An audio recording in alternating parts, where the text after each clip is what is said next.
Okay, I'll go. So, the last day of school before summer break, by first class party. Okay.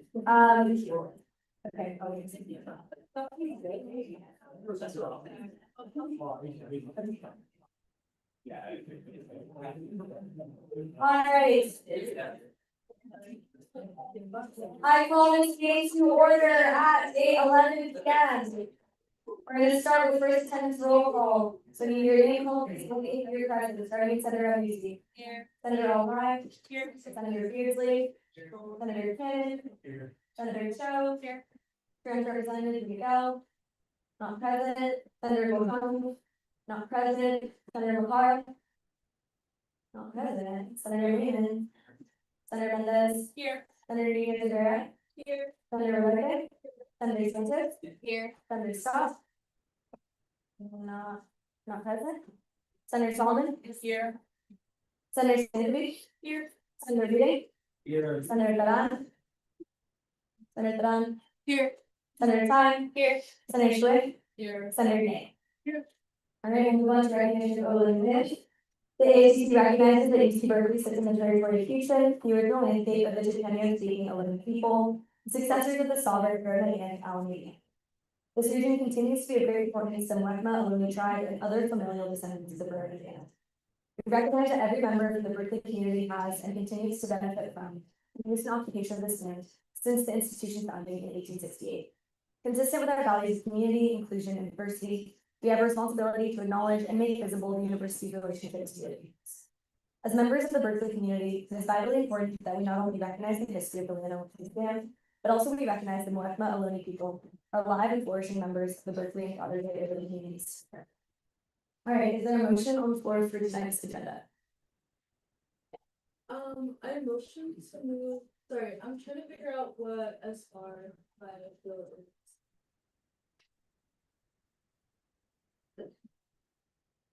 Oh, I motion to move SR 2526 34 to immediate consideration. All right, motion by Senator Diaz-Rivera to SR 2526 134 to immediate consideration. Is there a second? Seconded by Senator Ty. Any objection? All right, seeing hearing none, item C on consent order will be moved to immediate consideration. Is there any other motions on the floor? I move to approve the agenda as amended. Senator Ty moves to approve the agenda as amended. Is there a second? Seconded by Senator Stankovic. Any objections? All right, seeing hearing none, the agenda has been approved as amended. All right, so we have two guest announcements today. So first, we'll start with the International Student Affairs Committee updates.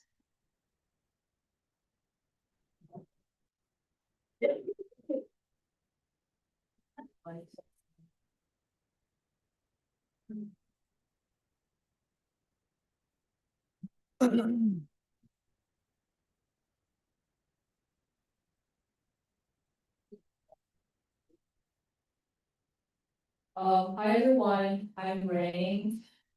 And we We're from the International Student Affairs Committee and we're giving we were supposed to be waiting. oh, sorry, it's Wait, how much time do we have? 5 minutes. Okay. Oh, do we just wait? Yeah, you can click there. It's sorry. Yes, this is a rollback for our presentation event. This is to introduce what our community does. We were organized as a community committee through ASUC bylaw 3401, and our work is to improve, understand, and have resources on campus for international students' needs. And some of the things that we did to are raising awareness, cultural exchanges, and transforming university student policies for international. So I can talk a little bit about the legislation and the advocacy work that we did this academic year. It's all the same chronological order, but in the fall semester, the biggest thing that we did was our campaign to fund the international office. We had the resolution with 158 student leader signatures. However, Our funding request was denied by the CASA committee, so unfortunately now international students have to pay $100 more in student fee. In the coming academic years in order to keep BIOS advisors, which is pretty bad. So I hope that the ASUC years next year could continue allocating for funding for the international office, especially during this critical time. And then in the spring semester, we did a lot more.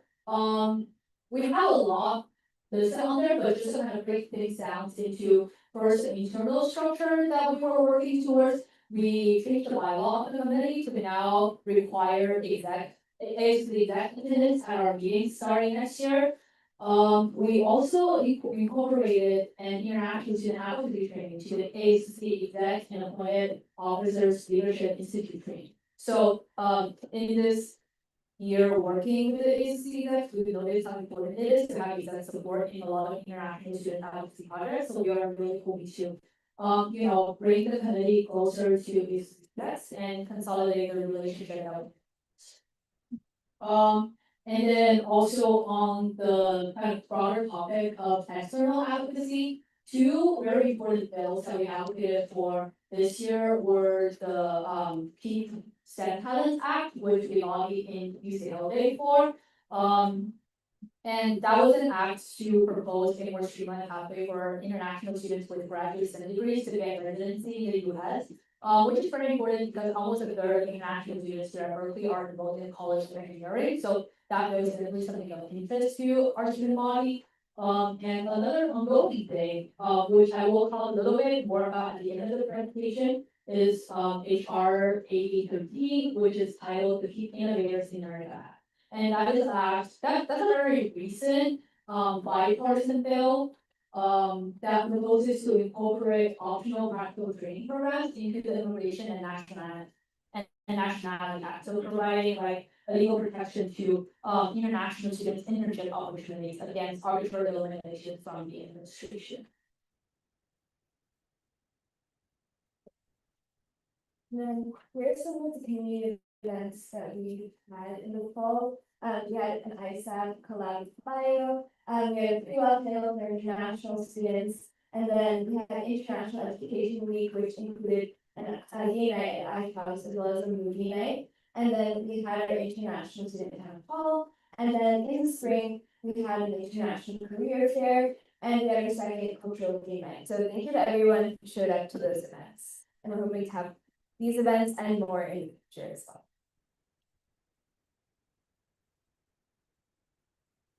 Okay, so more on legislations. This is the bill that I was talking about like protecting OPT.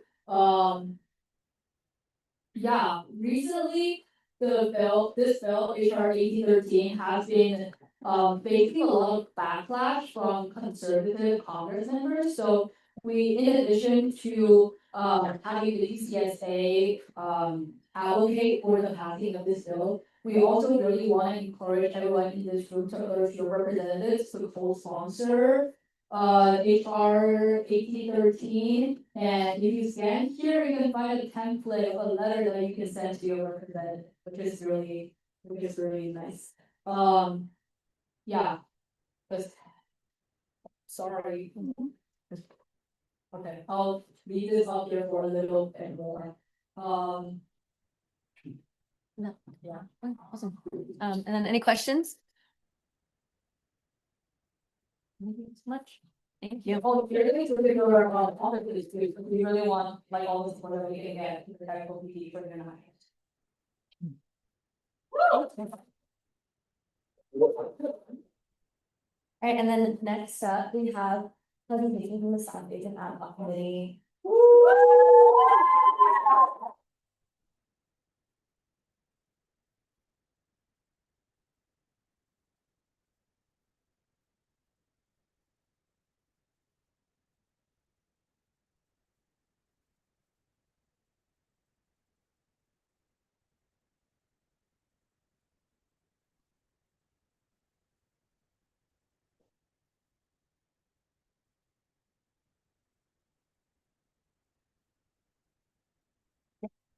Hi, everyone. So happy to see so many faces here. I'm Niaki. I chair the South Asian Ad Hoc Committee, if you don't know me.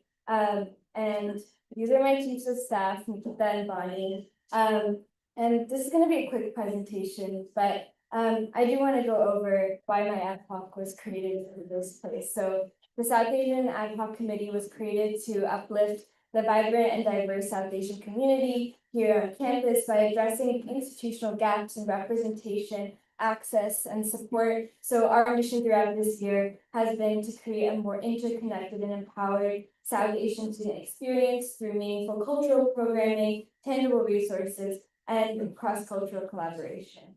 And so here's my office. We actually have more people now, but this is like the old photo. And here's the caucus, which I also chair. It has 27 orgs, actually maybe more now. But you can see all these orgs here. Each one represents a diverse part of our South Asian identity. And I'm really proud that throughout this year, we've been able to host so many events, not just through our office, but also that the caucus has been able to host so many successful events that have really catered to our community. And here are just some of the initiatives and collaborations our departments have led throughout this year. So I'm not going to read all of these out, but this was October for us. I think a highlight for me was Berkeley Bazaar, bigger and better than ever before. And we had so many other collabs. And then here's November, we had our first mental health action summit with the Mental Health Initiative for South Asians. Great turnout for that event. We also had so many different spotlights of small businesses. We worked with a lot of Senate offices. Here's December. And so I presented to you guys around this time. But we have more since then. So we had a Know Your Rights International student town hall, which Rain talked about earlier. We had Shortcut Chakraborty with Margaret. That was such a success. And wow, we've been since then in the spring, we had our Try and Chill event. We had volunteering and we just went up to things, and here's March. We had some collabs with our healthcare professional panel. We had a fundraiser for our we have a newsletter that goes out, so you guys should subscribe to our newsletter. And yeah, this is April, so this is recent. We had our ANHPI Town Hall Advocacy Day. And so I'm really proud that our office has been able to host more than 50, I don't know, this seems like more than 50. I think closer to 70 events and initiatives this semester. And we've reached over 40,000 people on Instagram. We have 55 people in our office, and in total, a cumulative number of people is around 2,500 plus people at our events. And so I feel a lot of gratitude that our community has come together and that all of your communities have come to support mine as well. And so I just wanted to quickly go over, I guess, what community meant to me this year. And I think it really has been the friends that I've made along the way. And I think in future years, I'd love to see more collaboration. And I think losing our seat has taught us how important community is, and not just within ourselves, but also with each other. And I think we can't lose touch with that, especially now. And so here's some photos from this year. And what's next for the South Asian community? What's next for the community? So we have our Senate. Thank you for your support in bringing the seat back, and we're excited for what Nikita's office is going to accomplish. But I also do want to shout out that we have 3 people from our office who are going to be in the Senate class next year. So we also have Gurnor, and we have Barsha. So I think this year has been so amazing because not only have we seen our seat been reinstated, but we've done it with 3 people. And I'm really proud of each and every one of these people for also wanting to continue the work that our office has done this year. So thank you for your support for me, for my community, and I'm happy to say no more ad hoc. Thank you guys.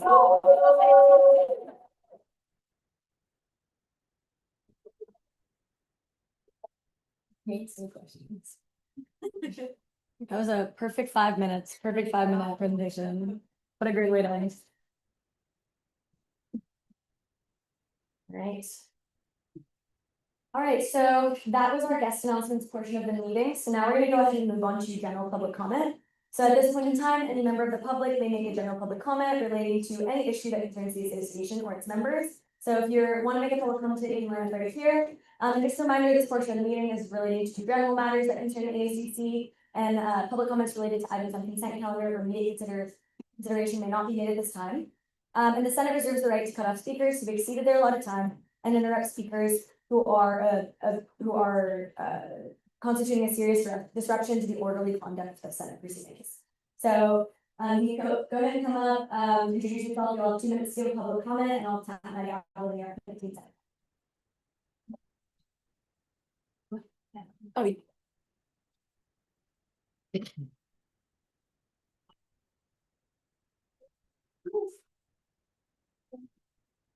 hi everyone, my name is Abby. I am from the ASUC Housing Commission. I am one of the co-chairs this semester. I'm basically, I'm just crazy, but I just wanted to announce that our housing action plan is finally done. It's been 2 years.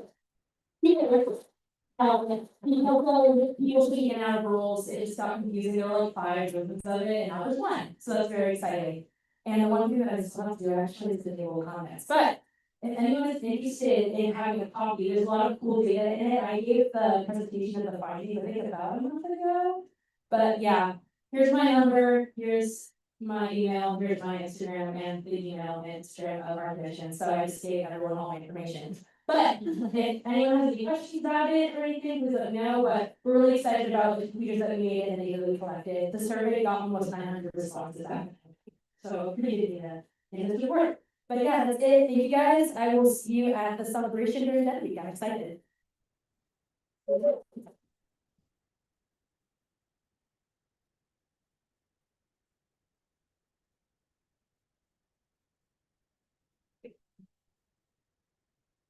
Hello everyone, my name is Ian Hill, and I attended at the Berkeley City Council District number 7, which is this area, you see Berkeley wears. I just want to say hi and thank you. I'm so proud of you for all the work that you've done to help support us at People's Park. I'm so happy for those of you who are graduating. I can see the smiles and the light in this photo, and I just want to say thank you for making it so important to us. People's Park just had their 57th anniversary concert, and we had it over 3 days and 3 different events. All of our elders came out, and I want to say very clearly, it's because of you, and I mean that. It's because of you that they feel like this fight is not over yet. And so I'm very thankful. As a city council candidate, I also want to briefly get into some of the city's feelings going on right now. We're in a budget deficit. And so what does that mean? What is the city doing to counter that? Well, the city manager has a plan to cut 10% of all city programs, namely from homeless services, mental health support, and infrastructure projects. It's really important to note that UC Berkeley as a whole has a responsibility to the city. We all live in the city. I was a student. I live driving the White Way. So UC Berkeley has a role to play when it comes to these repairs, especially with the streets, sidewalks, making sure everyone gets home safely.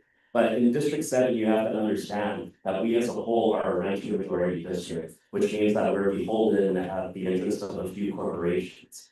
And when you are in that position, you're often worried about where you're going to sleep for the next month versus what you're going to do the next day. And I want to make sure that everyone in this district is protected and safe. I'm really excited to look over that housing guideline. I want to include you in this discussion. And I just want to say thank you again for all you've done this year. It's been super important to us in this community. So thank you. All right, as a member of the public here for public comments. All right, well, in that case, we'll move on to response to general public comments. So would any official like to offer a response to public comment? Okay. Seeing none, we'll go ahead and move on to our next agenda item, which is executive officer reports, starting with President Gilbert.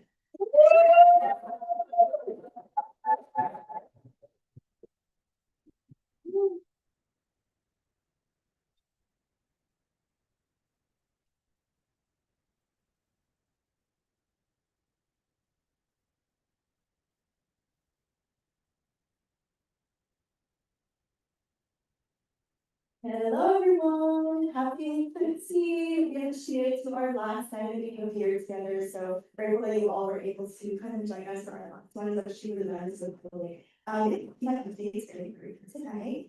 Just wanted to go through some positive upcoming events. We're soon beginning with Lord Dragons meets next Friday. Halloween party advisory committee also met last Friday. And I want to flag that this committee wanted to move forward with face surveillance. So for those of you who are continuing the ASUC next year, I would highly suggest that you advocate against this. That is a form of surveillance that not only they're not putting me at risk, but it's just surveillance period. So wanted to put that on people's radar, especially reflected or reading the ASUC next year. Wellness Fund Advisory Committee is ongoing for allocations. Has standing meeting with a lot of different stakeholders here, so that's bears, undergraduate education registrar and the association organization. So had a meeting with them on enrollment, aid, about it. We also had a standing with Oliver Rice. Oh,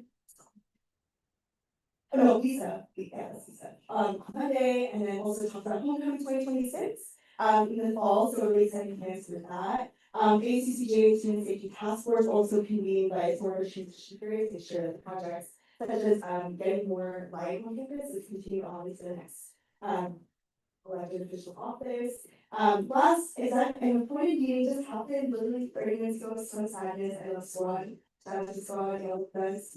And this was really important one I'm very excited for. I met with Robin and Traffic from the demographics and data division of Berkeley, and we talked about data reporting and the recommendations to be further develop a data sharing region and markets for this meeting. So really excited for this initiative continuing on to the present, especially since this recommendation is UC or hopefully UC line future, but right now just necessarily to expand more of the Native American and also minority groups that are represented in some states, diaspora and other diasporas that are in the minority. Upcoming ACC President-elect intro, hey, on Friday, so exciting. And we have a rally this Friday with Assembly Member Jessica Costa. Fun fact, she's the first Filipino elected to this assembly, so very excited this today. More wellness. I'll be speaking at Super State that comes on Friday, very grateful that is under the ACC. I'll also be speaking at the Transfer Welcome this Saturday, which is really fun. And then May 2066, State Board of Trustees meetings this Sunday. And this is all deadly, but mostly just closing out things. Really wanted to flag banquet free will that you all should be attending. I'll be doing an AC transit ride. Shout out to Charlotte for setting that up. Casted is convening their last meeting for directors. I'll be speaking at major commencement, so I'm so excited to graduate. Yay! And I'll be emceeing Berkeley Turnout. So these are the last few office management that we have. You can look at all the different departments, so we have Google and workshop, did aggregation, had a day event just today on the play.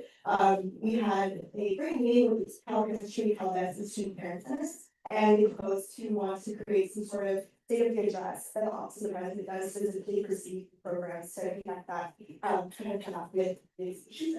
And for APO, you know, the law firm, we have 3 bills, and keep that, but it also have the agenda. More events on here. We're doing a Celsius giveaway, so y'all are paying for finals, just find this house on Patrol, tabling for Super A grand concert, and then we have our last banquet, or sorry, last fall summer, and anybody else see. Yeah, so I just wanted to do a thank you. I don't know how much time I have left, but real quick, I'm not gonna get too email because I have a way to speak to you all, but I started as a campaign manager, and then I went up to the staff to the community resource office, and then I succeeded in the community resource office, and then I actually became your president. So I just wanted to thank you all for letting me be your president. It's been a really great year, and I'm very oh my god, I'm very honored and humbled to have been your resident to serve you all. So really great year. I'm super proud of you guys. Just saying it's but I know the best, and I'm a resource to you all. If you need anything professionally or if you just need personalized that has to through Berkeley, I'm here for you. I'm very proud of you. And you all hope you have a good one. So thank you for letting me, for letting OP and letting your jobs. And I wish you all the best. But we'll get more email at the ACCJ banquet, so hey, I'm gonna be very that's all my updates.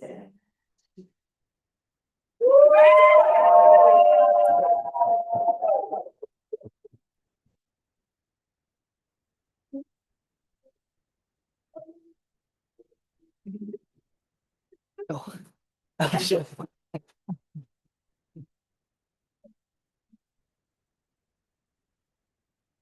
Hmm.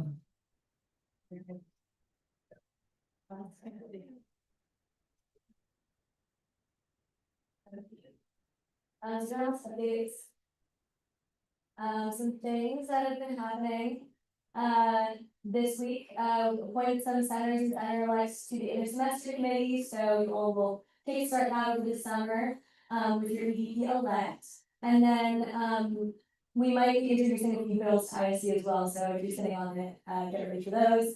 And then we hosted Swim Across America fundraiser with Senator Ryan Solomon and Swim Club this weekend. It was super successful, so shout out to everybody that worked on that because it was such an incredible event. We collaborated with Sexual Violence Commission today, or we had a table at their event today, on the lake for Denim Day. And then, like I said, last week was also a strike on May 14 for ASME. So come out to the picket line if you have capacity. I'm gonna send you all this week a memo that we drafted for the chancellor's leadership team about our disappointment with the blue gym sales, which took away our set space. So I'll send that to you guys this week, and I would appreciate it if you guys could sign on. And then just wrapping up a lot of space stuff, getting stuff set up for the voting booths on third floor in November. Here's stages, all the clubs are moving out and moving in this week and next week, so, and also like working on some MOU and the operational policy stuff, so, yeah, lots of things on that front. These are the things that I went to this week, or these are the meetings on events, but, had a space items capital improvements committee, we allocated 175K for the Lawrence Lab for a new facility, let me know if you're interested in that. We had our last ASUC and student union facilities team meeting, did the walkthrough with Almeda County voters in Calvin last week. We had a student union board meeting on Friday, we know what we're talking about. And yeah, and then had some ASUC committee meetings, and wrapping up next week, I have the last lower Charles P committee, our board of governors, and then our meeting with vice chancellor tutors and Abby. And also emceeing banquets, so I'm excited to talk to you guys next week without Robert's rules. Okay, cool. Oh, and this is a photo I wanted to share, which was my last update. This is the first documentation of me at Echelon Hall. But I was a freshman and I was like sitting right there. And yeah, I just was thinking about how this place is like truly, this place is like truly making better.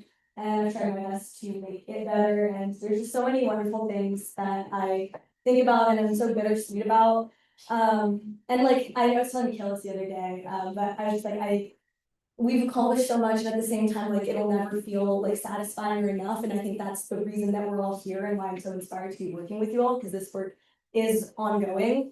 And we're not, and this sounds kind of weird, but like we're not here because we love the ACC, we're here because we're critical of it and we want to make it better because we love students and we want to make Berkeley a better place. And so I'm just honored to have done that really hard, critical work with you all, and for all the ways you all challenged me, made me a better person. I really appreciate it. And like, there's so many things like I'm proud of, but I hope that those things will outlast any like things I can say about them right now. So yeah, I'm just very happy and sad and like all over the place. But yeah, thank you so much, everybody, for your partnership this year. Excited to celebrate with you all next week, and thank you for letting me be your chair of the Senate. I really appreciated it. And yeah. Oh wait, actually, there was one thing I wanted to share from this meeting, or from my first ever Senate meeting. I came. And I was like, I remember they were like having a really intense debate over like a resolution, and I was like, damn, like I don't understand why anybody wants to do this. Like it's so intense, they're all fighting with each other. And just to like date it a little bit, it was like a resolution about denouncing like the homophobic stigma around monkeypox, and they're like arguing about it.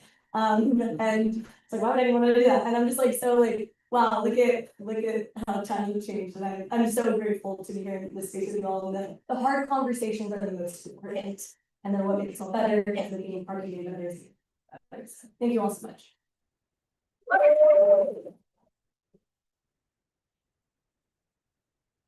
Any questions? All right, with that, we'll go ahead and move on to our next announcement, which is Academic Affairs Vice President Jenny Tran.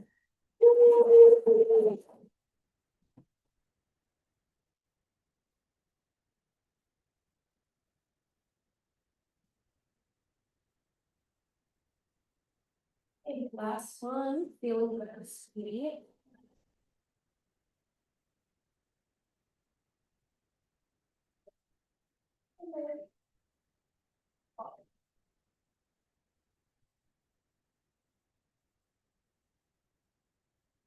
Okay, guys, hope your last week of classes is going well.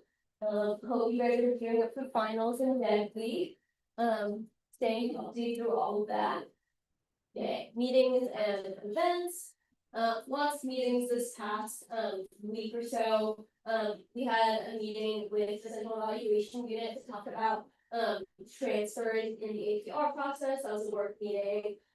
We had a check-in with the vice chancellor of student affairs, VPUE, registrar, ABC enrollment, etc. Expanding on Monday alongside Abby, where we talked about enrollment and admissions moving from currently under student affairs to the undergraduate education and EDC departments. Nothing much changing on your side for that, but internal AVP restructuring to make the role smoothing. We at the same time had a check-in with the vice provost of academic planning, where we talked about APRs and the transition process, so getting that work rolling still. I had my last standing meeting with the academic senate with Mark Stacy, where I transitioned Dylan, so that was a really nice ending. Hooray. We had another check-in with Oliver Riley today, and we also had a check with you guys the other day.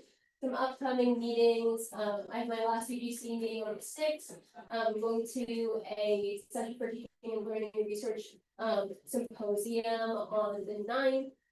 I have my first check-in with LNS Interim Executive Dean Rafa Ray, now that Dean Jonathan Hanks has left the position for better days and times at Santa Cruz. And yeah, major commencement on the 21st. Lollapalooza this Friday, pull up, it'll be super fun. Yes,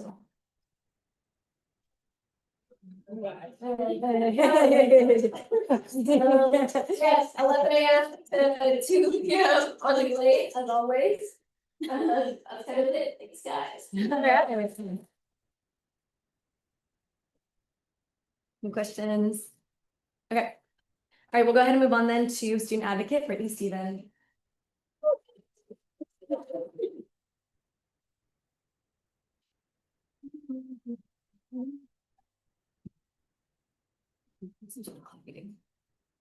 Obviously. Forgot about that. I don't always have an issue.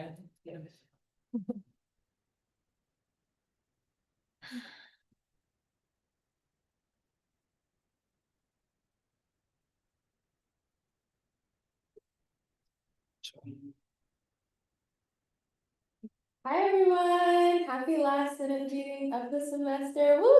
Congrats to you all. Oh my goodness, I don't really have that many updates, so I'm gonna kind of speed through it and I'll do that little words of affirmation at the end. So we have our last all staff and executive of the year internally for SAO, which was really sweet. It was really bittersweet. Really gonna miss my office, and I'm just really happy to have a community with everyone in SAO. It's been such a great year. We also had our last internal SPSF or Student Parent Support Fund, Mutual Aid Fund, recurring meetings in the year as well. We'll still be meeting with some of our campus partners for both of those policy projects, but we had our last internal ones. Like Jenny mentioned, that with AVP to kind of transition things off between Rena and Dylan. I don't know if we were allowed to say that when I'm graduating. We had our last meeting, actually, our second class meeting with Student Parent Centers Director Tommy to talk about how we can continue to support student parents on campus. And this next academic year, also Rena was there as well, just so we can continue and really kind of pass off institutional knowledge moving forward, so that none of the policy that we worked on gets lost. And then also last next and appointed, which is really sweet, and we felt that is pizza, which is really nice. But yeah, had a good time there. And then some upcoming things, on May 1st, is gonna be a campus-wide restorative justice roundtable. talking about bridging policy and practice, implementing restorative justice within academic policy. And then in my office, we have a repair lead, which works specifically on like restorative justice within academic pathways, within academic policy. She will be attending on behalf of our office, as well as some of the other SEO caseworkers. So that's super exciting. That's sort of been something we've been working on for a long time. Trying to encourage the university to have more restorative practices, or resolutions for students, especially around like student misconduct, and we see the most active misconduct. So that's what we're trying to urge the university to continue to do. And then also May 9th, and I think I mentioned this like twice within the last 2 weeks, for the previous Senate meetings, but on May 9th, we're gonna be giving an anti-docs workshop for the graduate assembly, which should be really cool. We've had a lot more increased like interaction and collaboration with the VA this semester, so I'm really glad to see how that partnership will grow over time.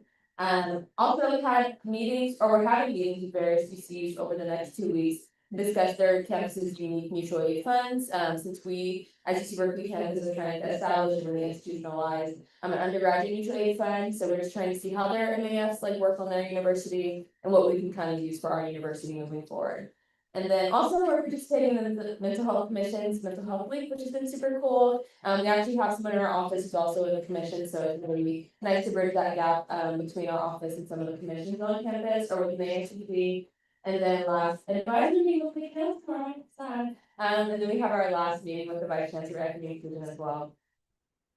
And yeah, these are some of the SAO wins for, oh, it says fall 2025, but okay, these are the last slides of these from last semester, but it's supposed to say 2025 to 2026. Some of these are repeated, but we expanded SEO membership program, caseworkers, and it's the largest SEO I've ever been. So it's been so amazing. We also worked with OP to allocate $30,000 to FAFSA. I think this is one of the things I'm most proud of this semester or this academic year, to support undocumented and mixed status students. Working closer with the student union, OPHD, as well as the privacy office to flesh out student-facing demonstration safety kits. Working with the vice provost undergraduate education, AAP, James office, as well as the academic senate to push for implementation for gaps we were still really fighting for. And then, like I mentioned, through the readmission equity grant, allocated $63,481 to 27 students. And last semester we only did 38,000, not only, but we did 38,900. So there's a huge increase in the fund we've been able to allocate students. And we also expanded our outreach internally for SEO, 10 EHCs, RRCs, and CEU centers. And then also raised a little bit under $26,000 for SPSF. And then also established SEO's first ever constitution working group to kind of work on our internal processes within SEO. And then last semester held our first ever anti-doxing workshop, as well as worked with FAB to start setting up some donor accounts within student affairs and equity inclusion, so that alumni can donate to student parents and care, as well as student parent issues on campus. So yeah, it's been a great year. And then summer break casework. I think I mentioned this at the last meeting, but if anyone has any issues with student conduct especially, or any grievances with the university, please come to SEO, because our services will not stop, even when the academic year ends. So please start to work on that, especially as finals are looming in upon us. And then my contacts they're here. I will be transitioning out of this. Hopefully I can like send out my personal email. You guys have the ASUC flag still. If anyone ever wants any sort of professional anything, I'm happy to do that finance and support anyone, because you guys have been so great, and it's been super great to be in community with all of you guys. You guys are super dedicated Senate class and group of people, so it's truly been an honor to be in community with y'all. But yeah, thank you all so much. That's all for me now. Yeah. Are there any questions? Okay, thanks again, y'all. All right, and then we have External Affairs Vice President Calvin King.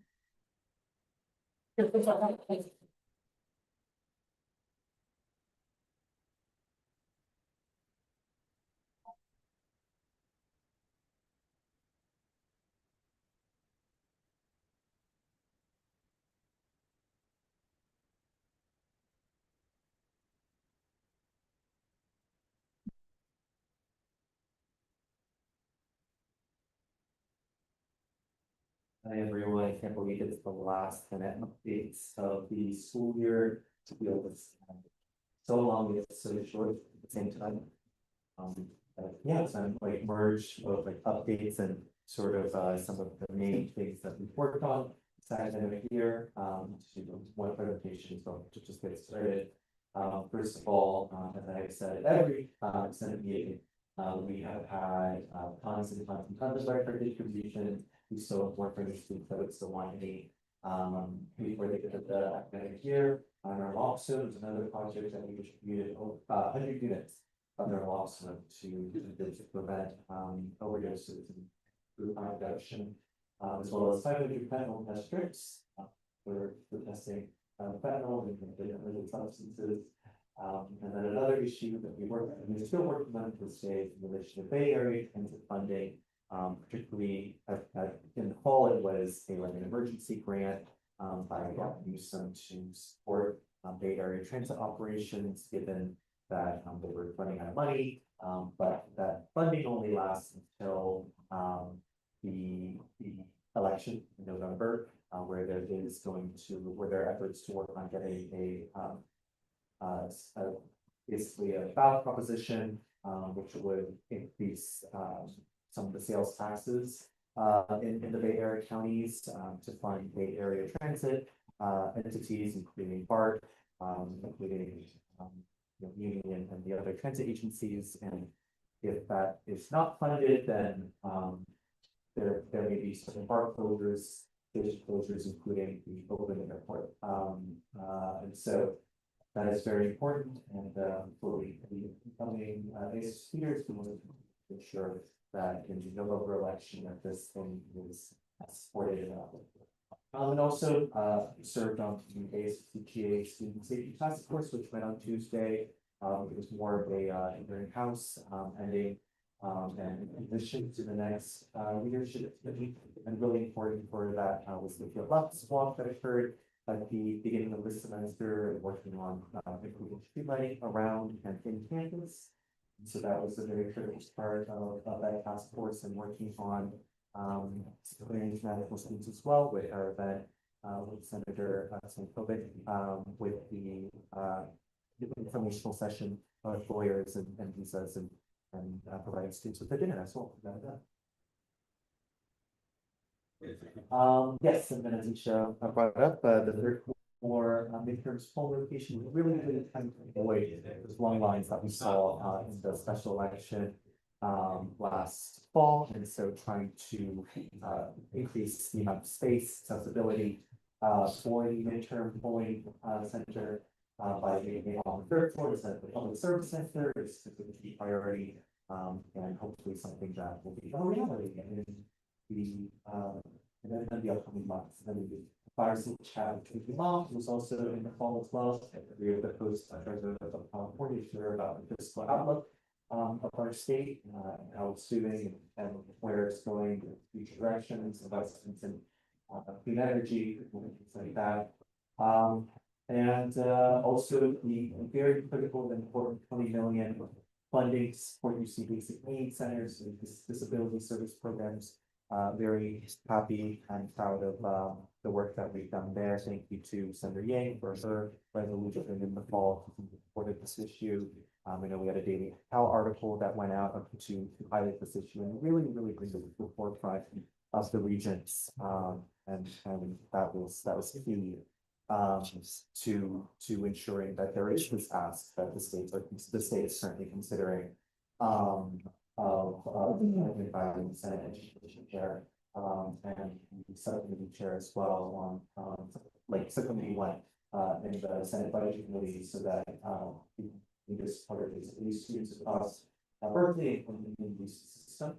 We also do see a city board meeting which will Senate chambers this Sunday. It's an open invite for any of our student leaders, ASU leaders that would look to attend. And yeah, there's some of our resolutions that we passed, or there's one right now on the consent calendar. So, but the rest had passed in the Senate in support of Proposition 50 and work that again there. Sorry, tell you what. 15 minutes. Oh, no, just resolution. Got it. And thank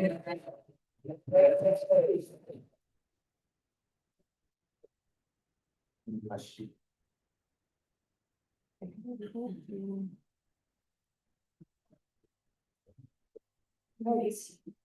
So with that, we'll move on to appointed officer reports, so we'll start with CFO Jonathan.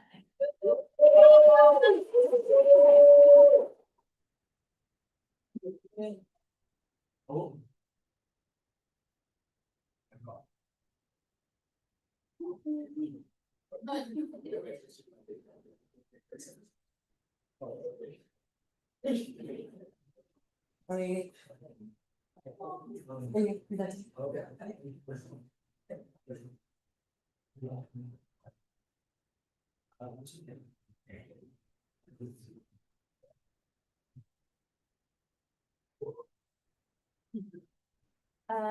Yes. Right. Hi everyone, my name is Mohammed. I'm the head department, head lead under the data modeling department under the ASUC CFO. And today we're just going to be talking to you about a couple of the projects that we've been doing the last year.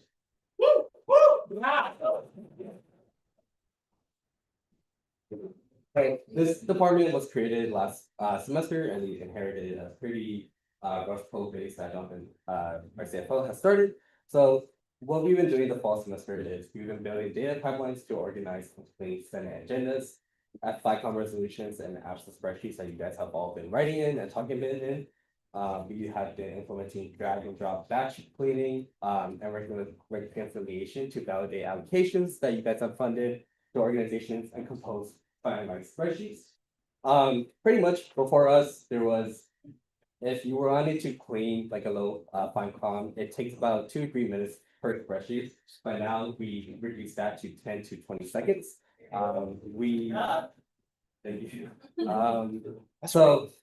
We were able to clean 8 years worth of data in under 1 hour and have that stuff validated by human eyes.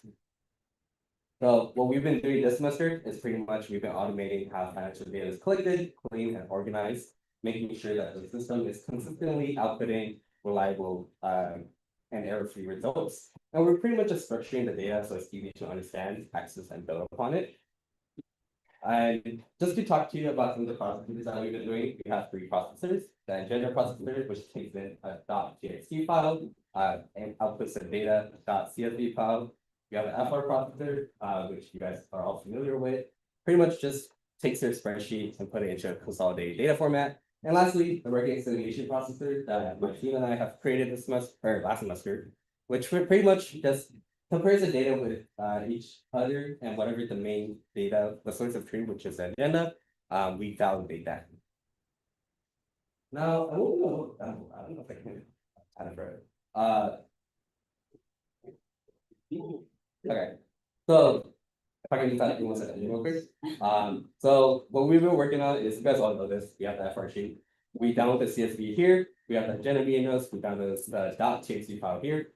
Put that stuff into our agenda, respective agenda and FR.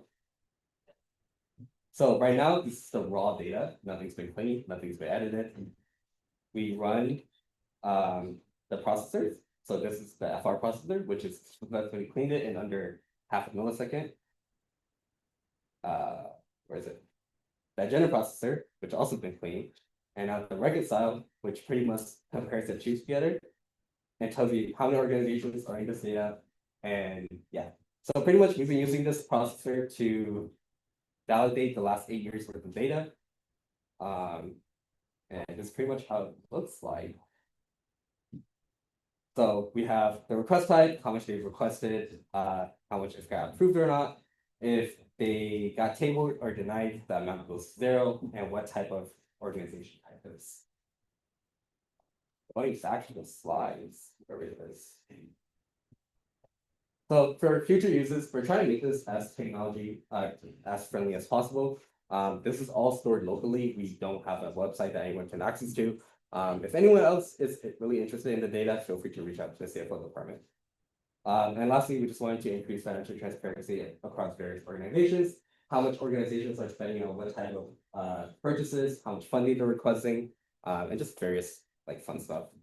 None of this would have been possible without my team. We have Dayton, Cecilia, Jeffrey, and Alexander. So a big shout out to them and a big round of applause. Thank you.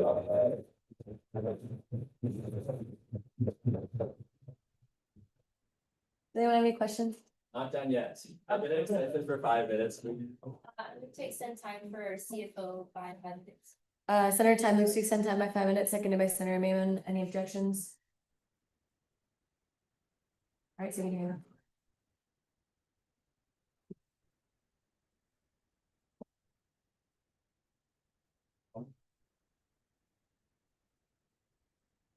Hello guys, I'm Henry and I'm one of the data scientists for the financial office.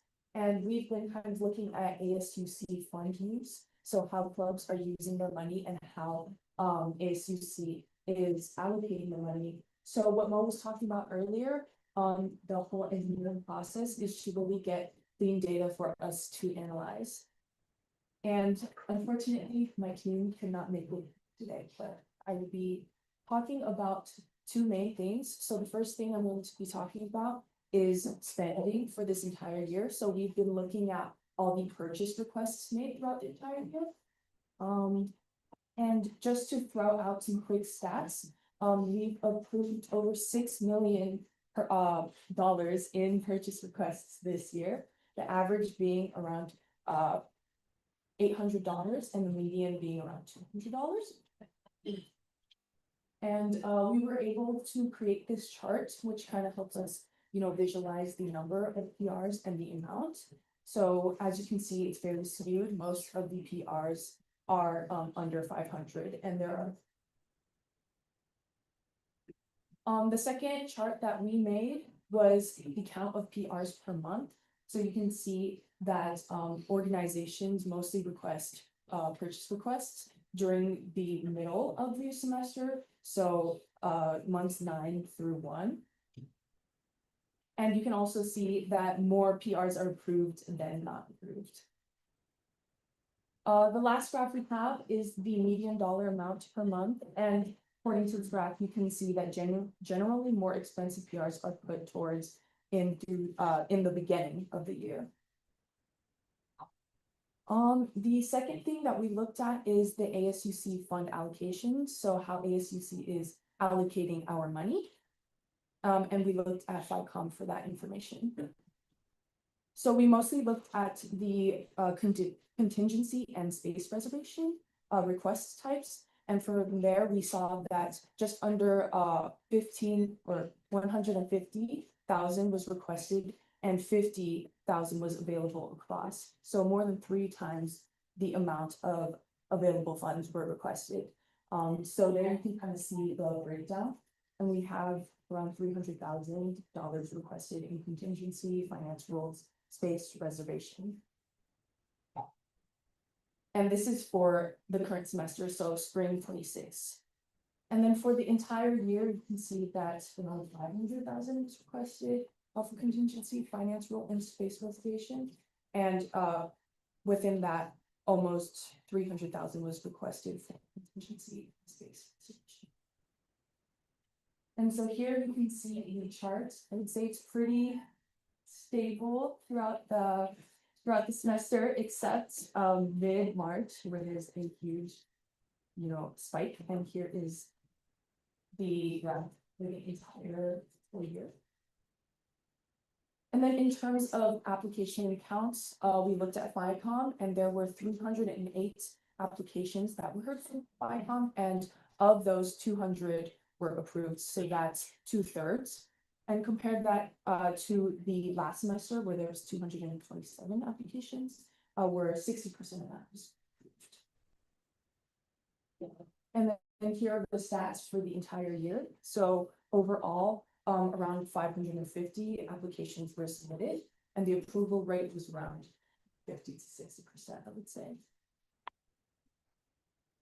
And yeah, here are some more time series graph. You can see the application submitted per meeting. Say it ranges anywhere from like 20 to like 40.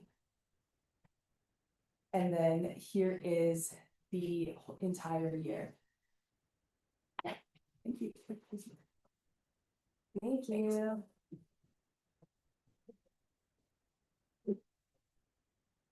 Amazing. Remember whose laptop this is as well? Oh. Yeah, are there any questions? Thank you. Okay, next up, we got Chief Personnel Officer Shelby Fuller.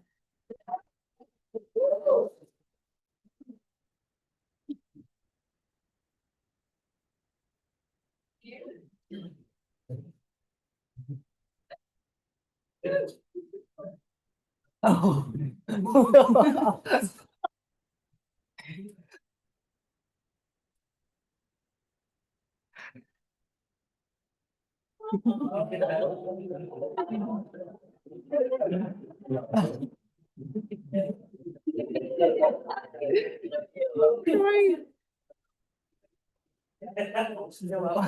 That's so funny. Okay, side way to the permanent, so. Everyone back. But first, my slides, I probably love slides more than anybody else, so this is probably that was my favorite one. That was my favorite. But okay, get into some, the actual things, so first, JC's been selected for next year, we confirmed 4 new justices, and so 3 will serve for the 2026-28 term, and then 1 was hired for the 2026-27 term. We had our final admin office oversight, and after that, the admin office team was approved for next year, so everybody is new except the general manager, assistant general manager, and web manager. And yay to Abigail, she's one of the new committee assistants, so yay, and then Andrew from OCCO. Awesome. And then our EC chair for next year was selected, we got Tom on Monday and Ryan announced that, and then they will come in succession summit. And make sure to please get your transition docs in, because those are contingent for stipends. Okay, so update was during Dead Week, I'm gonna be publishing the final ASUC roster and what's the place, and then public transition documents, or the same reports, so roster reports, public transition documents. If you guys are coming to your exit interviews, especially those who had them in the morning, there's a lot of you to get through. And if I reschedule, I will send you a decal, but I think we got through like 15 out of like 20, so that was nice. And then I just completed our final meetings, EC, GovCon, MLS, all staff, admin office oversight, all of that. And then stipends, you all got that hefty email, so just a reminder, you need all reports, including spring, mid-year and end of year, and then if there was for some reason anything outstanding in the fall, you obviously need that in your transition document, and then make sure you just have your spring roster submitted if you haven't already, but I think there's only like 2 of you. Please don't wait until the last second for both submission and questions. I'm handling stipends for senators, commissions, and a bunch of others like random people who are submitting for stipends. So please keep in mind, like the response time is only gonna get worse as I get more and more questions, so please be on the earlier side. And especially if you have questions around attendance, that was like the whole point of the exit interview, so we're on the same page, like this is what you're getting deducted for, but if for some reason you didn't want to go to that or what have you, just please keep in mind that once it's deducted, I don't have the time to go back in and do it again, so please, if you have any questions, ask me beforehand, ask me during that week, I'm happy to answer. Okay. Just some overall highlights from here, passed a resolution to align the CPO with the terms of other chief appointed officials, which I think had been a problem for years, so I was really happy to do that. Had our conferences and summits, we talked about sending it at the highest volunteer form submission rate ever, that's awesome.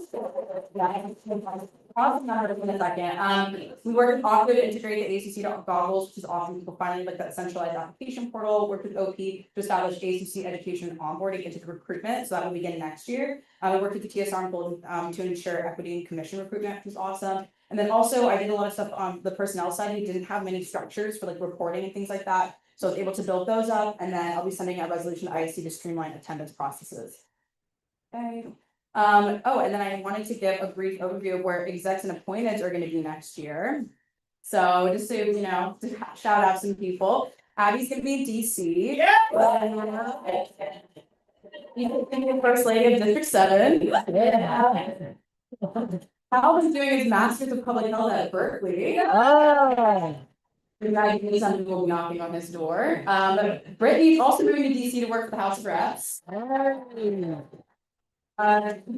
Jenny is getting her master's in education at Harvard. Jonathan's also doing his master's at Berkeley, so.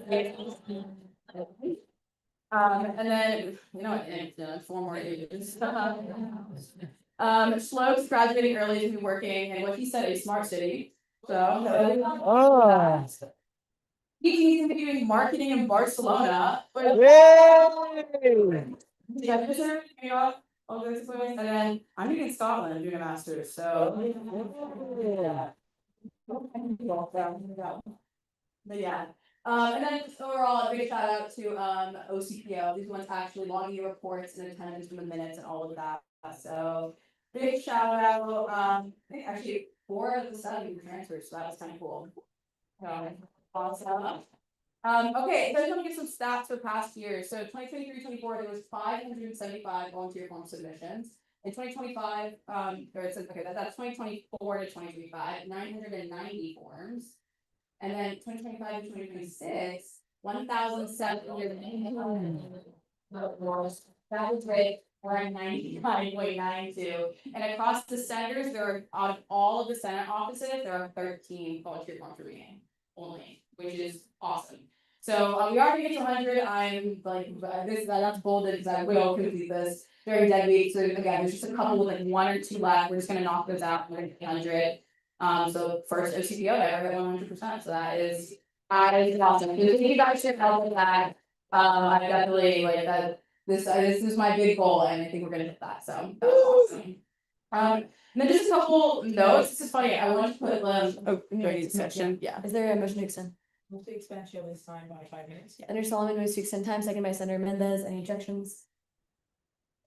So this one right here was right after, this is that like tap with a bunch of branches of ASUC with your and that's you're all saying. This is right after I think it was a succession summit. I had no idea who these people are. I had no idea who Rock was. I don't think I knew who C-Rock was. Like I had no idea. I like my ASUC journey I think was a bit different. I was a transfer. I was a comp associate, but like I did not have that like traditional trajectory. I remember going into my interview and I was like, oh, I'm just like so cooked. Like I just literally saw like the application, I was like, I should do this. So it's just like transfer with a dream and a bylaw, and that was that I memorized, and it worked out. And so I'm just really grateful for that.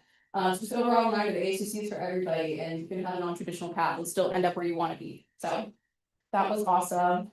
Yeah. So thank you all. Some highlights of the year. Keep in touch. That's all. Thank you.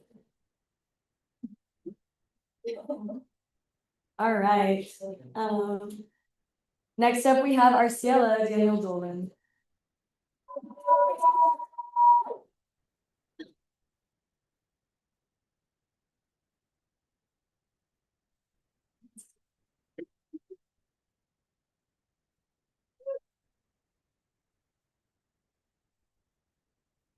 Yeah, so I had an intro before this, but I did slides in about 3 minutes, so here you go.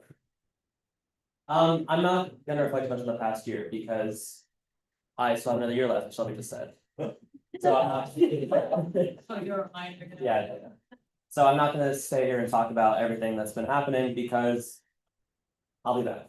But I did want to talk about y'all and resolutions firstly. I went through and looked. We have 10 years of data on how many things have been.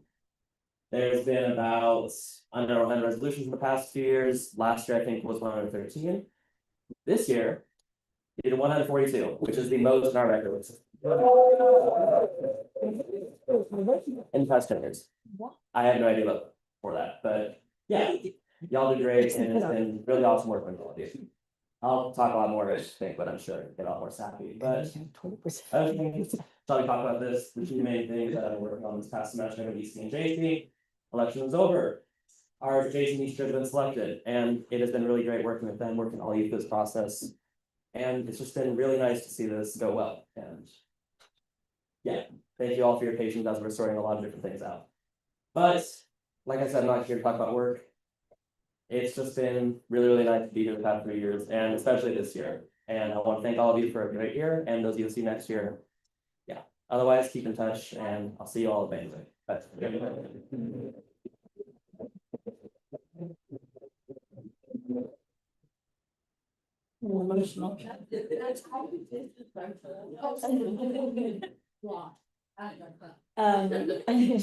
Okay, next up, we have our CCO, Giselle. Yeah, my phone. You sent it to, I sent it, admin, was that not the right? well, that's for the agenda, but for the presentation. My thing's dead. Oh, Oh, okay, well, I have 2 slides, but my Mac died. I'm sorry. No, you're good. Okay, so Here's a mic. Oh, thank you. Oh my god, the president, whatever. Well, I guess we'll get to see my graphic. Yes, okay, nothing too crazy. Share on your phone. Oh, can I don't know, I've never. On your phone. Just show, can you show two slides? Or just show like you have. It works. I think I actually have this out. Yeah, I don't. Okay, can you put that? We can do slippers. Okay, fine, yeah, so I can go on. Okay, yes, like, you wanna come up? Yeah.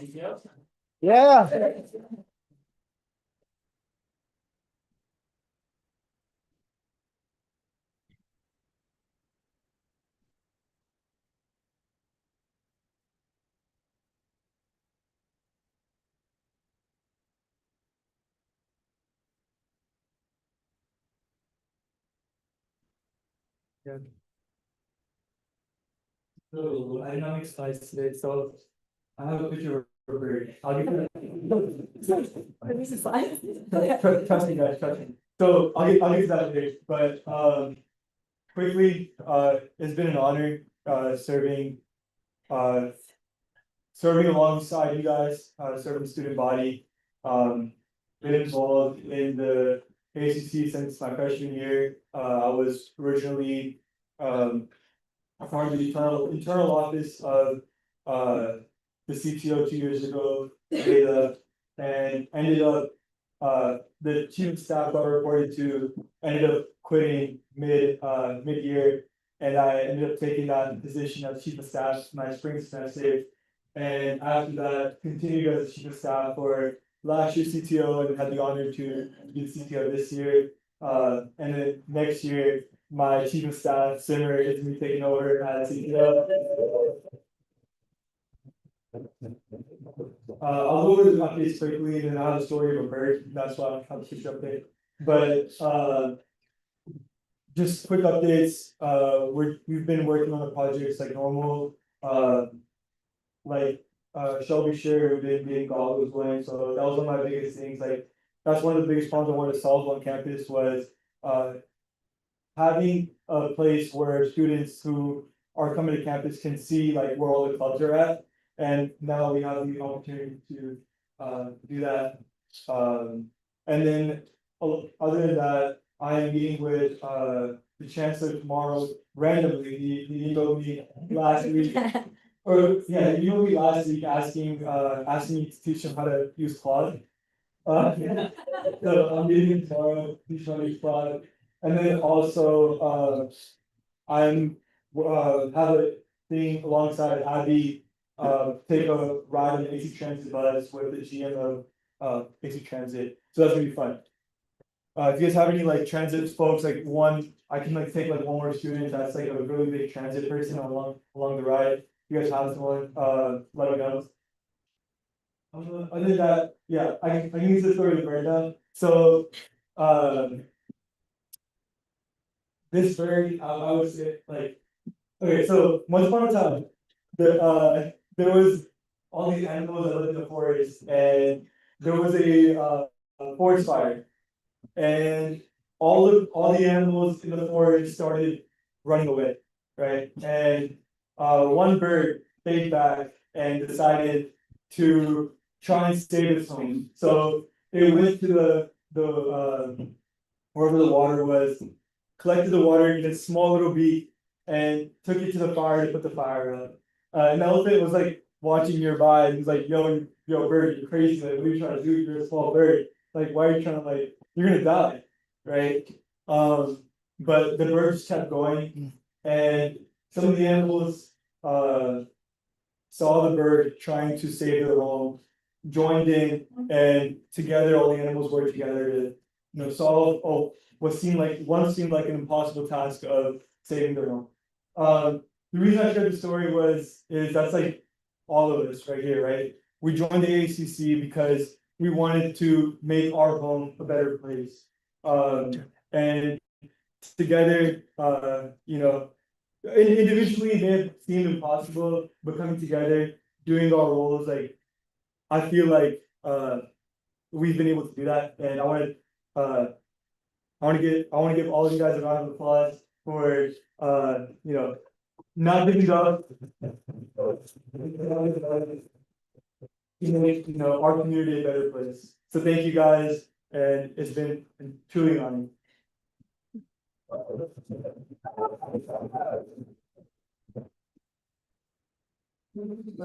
Awesome. All right, next up, we got our CCO.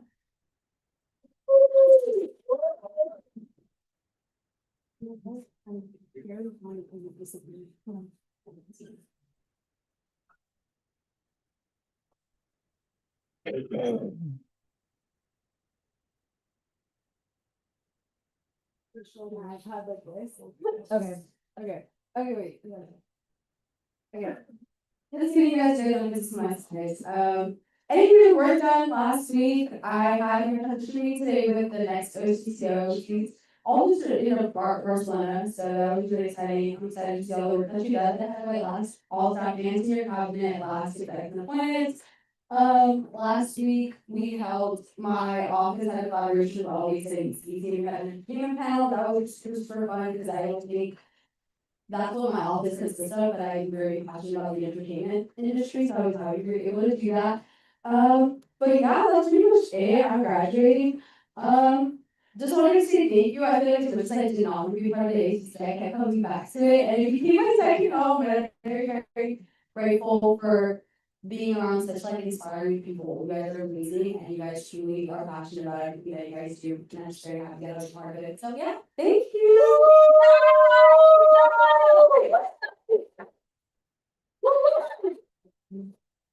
All right, next up, we're gonna have a report from our elections council chair.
Okay, it's working now.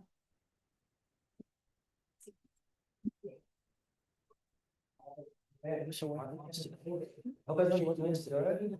I'm right about the part option. Me head football, so that's my mental right now. Anyway, this happens to my last report.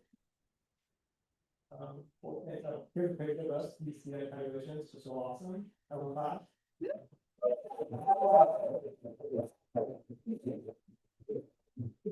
That is kind of visions. The next song to be right there. I don't know if you missed out. Finally, this evening, those are approved, the results, so Jason next, ask them about it comes. Internal review, we also had our ICC meeting, that was our stereotype session, we're gonna talk about how to make it better and how we can preserve the knowledge we gained from this year and, the folks next, and so we're making transition documents, everyone in our own perspective, like, not only accounts to document their institutional knowledge.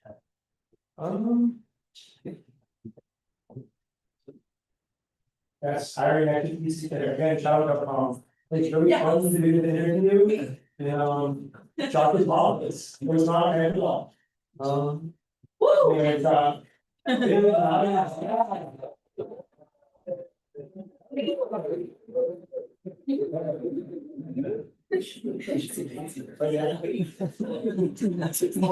anyways, future elections. Yeah, having the chair was awesome. It's just tons of time to work the improvements. We're gonna have 10 candidates next year. Increase equity for candidates. I'm really excited about that. And overall, it's really excited to see. And that's it. Thank you.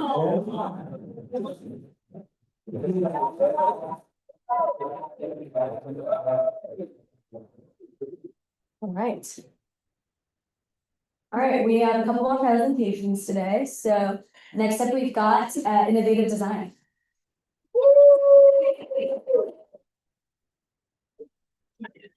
Y'all want to present it on your laptop or share it?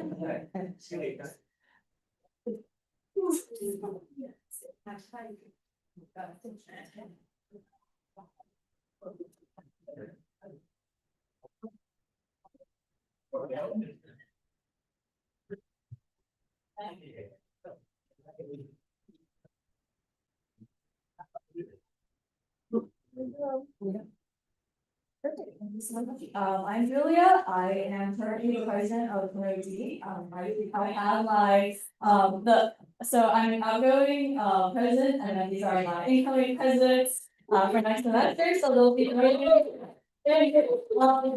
me today to kind of give you guys a little rundown of innovative design. We're a target program here at Cal. And yeah, let's get right into it. Just a little agenda about us, community and socials, external events, and some initiatives that we last semester we came and presented some initiatives that we wanted to implement, and we're here to give a little report and updates. This is us. Yay. What do we do? What are we? We're Cal's on-campus creative agency, so we offer 3 disciplines: graphic design, photography, and web design under 3 modes of team structure. So we have a beginner teams, basically focused on education based, with the goal to build foundational skills.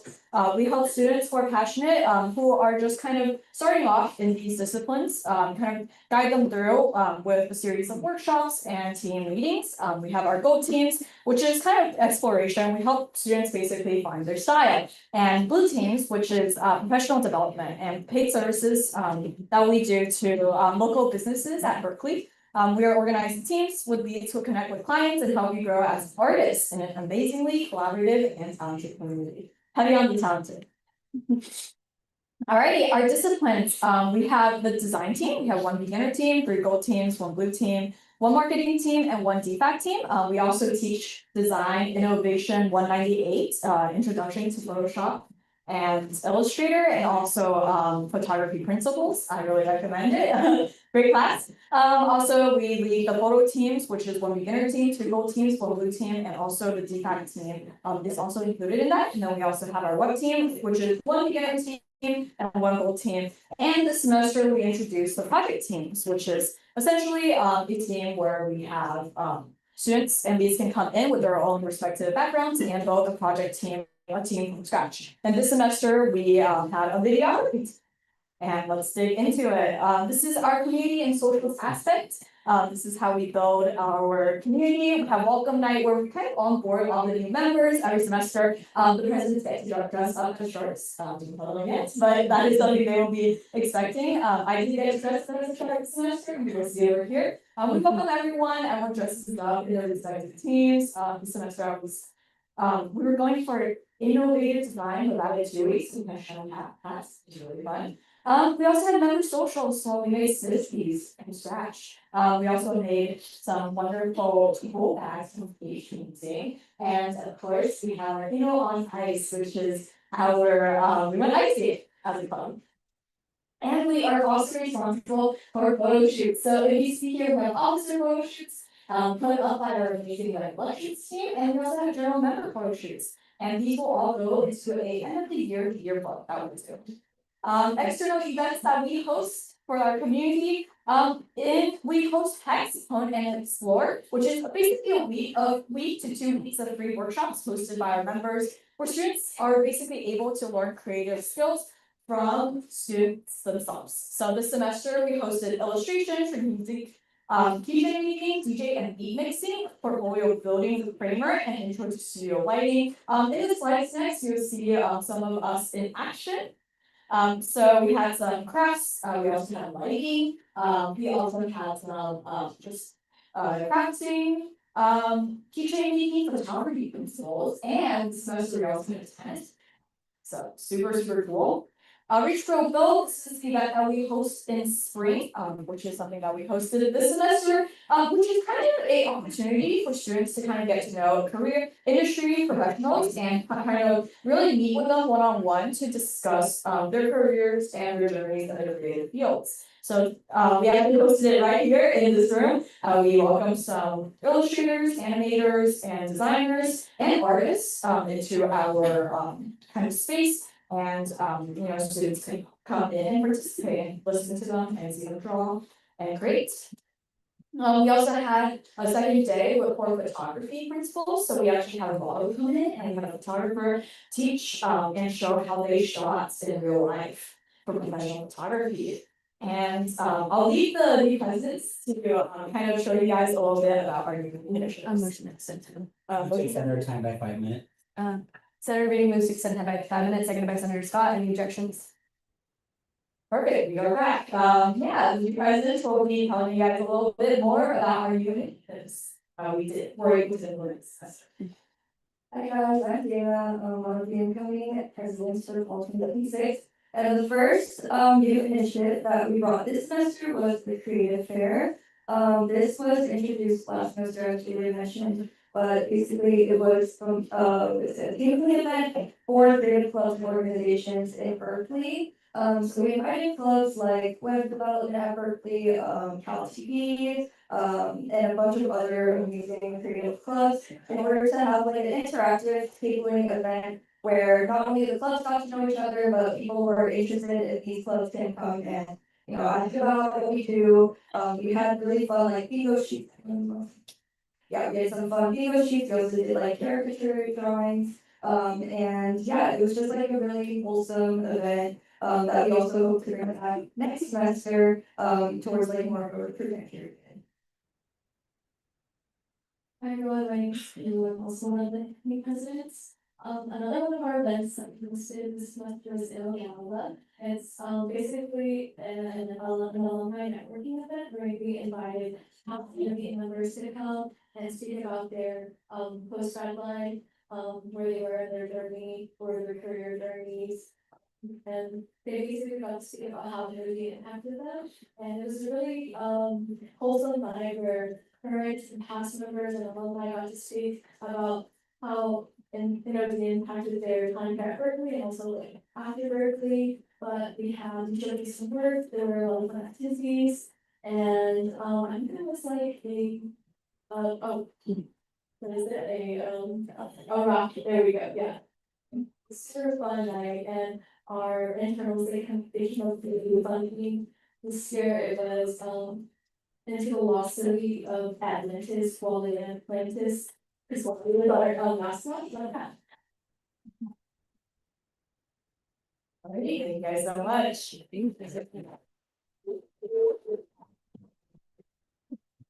Any questions for them? Thank you guys. All right, and then last but not least, we have the Grants and Scholarships Foundation Chair.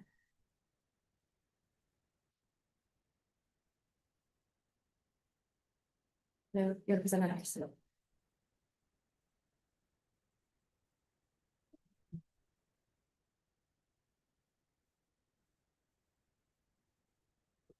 You have to choose them.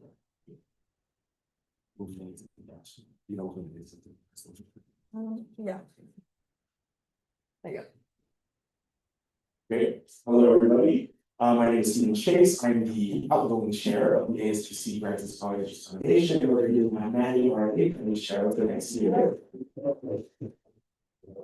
Thank you guys. And so a quick update on what's new from last semester is that we are coordinating more closely with the PAA just to get more information on the GRA grant, get that out to more students. I think we had about 13 applicants this semester, and we awarded 5 of them grants. We also have some updated rubrics, some more just behind the scenes stuff, but mostly just getting more back-end stuff configured.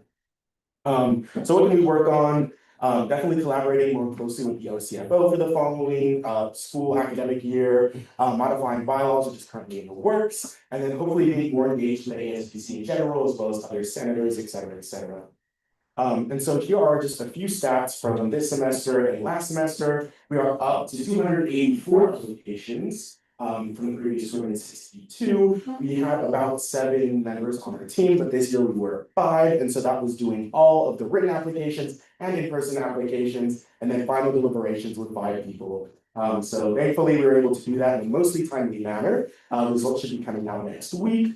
We allocated about $41,000 this semester, with our combined budget being about $43,000, again, up about $10,000 from last semester.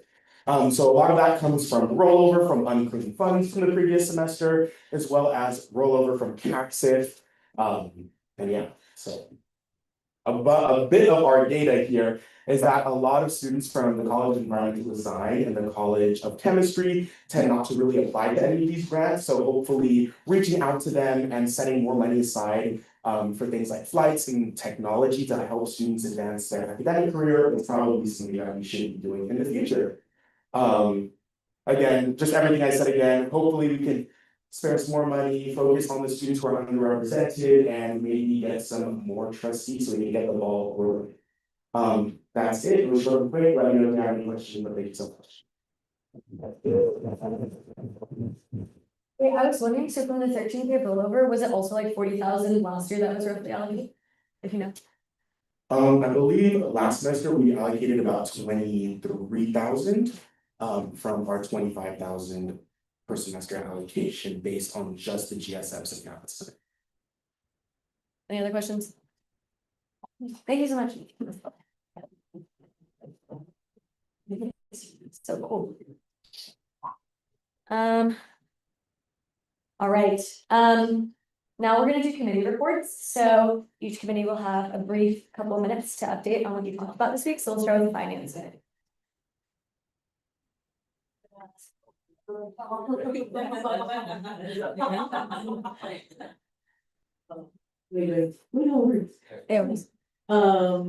I don't really have any updates. Our last FICOM meeting, shout out FICOM, best committee. Yeah, so proud of us for all the created this year and giving all the compliments. Something. Was it my issue downstairs? FICOM, but I think it's so much better. All has most of our resolutions. Take that and all in. We had some resolutions this Monday, we're gonna provide it, but after the part of the work that we did. Thank you so much, guys, everybody seems to be there, you guys, in part of the committee, and thank you for everyone who submitted resolutions. All of them were amazing, and I think we did a great job, so we should all be proud.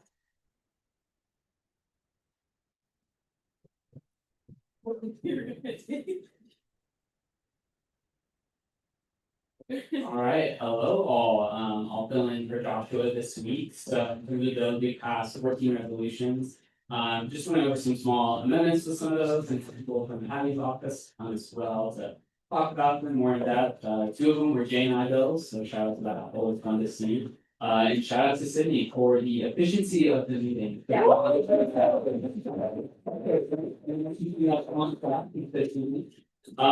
then also go compliment our next BC chair, which is great. It's not normally done this early, so they have ability to kind of recruit people in the role for a long time, and it's by someone who's on EC this year, which typically isn't a thing.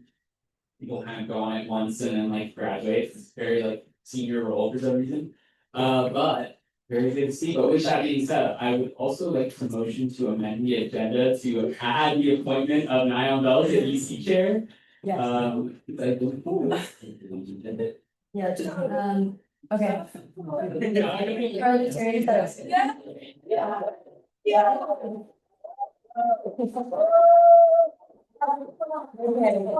So moved by Senator Beardsley to add Niall Bell as an appointment to elected council chair, seconded by Senator Maimon. Any objections? Okay, seeing and hearing none. It will be added to the agenda on the consent calendar. Perfect. All right, great. And so now we'll move on to public comment on the consent calendar and immediate consideration. Is there any member of the public here for public comment on either of those agendas? All right, seeing none, we'll go ahead and move on to our second attendance roll call before we vote on the business before the Senate. So starting Senator ASUC. Here. Senator Albright. Here. Senator Beardsley. Here. Senator McKinnon. Senator Cho. Here. Senator Representative Miguel, not present. Senator Bolshani, not present. Senator McCara, not present. Senator Maymon. Senator Mendez. Here. Senator Nunez Vera. Here. Senator Rodarte. Here. Senator Santos. Here. Senator Scott. Here. Senator Solomon. Senator Stankey. Here. Senator Reading. Here. Senator Tadan. Here. Senator Ty. Here. Senator Shui. Senator Yang. Here. All right. Now we want to consent calendar. Actually, okay, we'll do that. So is there a motion for consent calendar this evening? Point of information for the parliamentarian. And we got recess this one during the finance resolution. I think it's too big to talk through that recess. Okay, so I was final motion for a 3-minute recess. Senator Mayman moves for a 3-minute recess. Seconded by Senator Yang. Any objections? All right, seeing and hearing none, we're now in 3-minute recess. I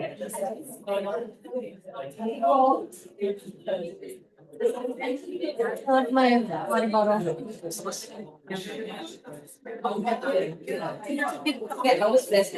Yeah. Wait, everybody get some of the aqua frescas up here, so it's gonna ask for us all finish it, so if everyone can get some. I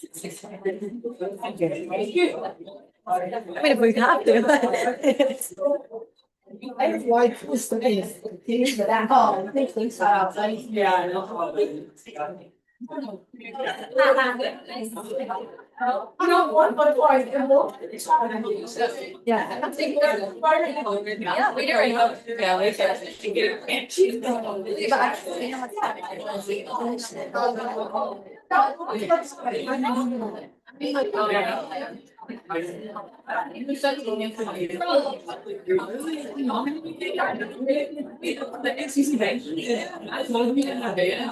You let us know.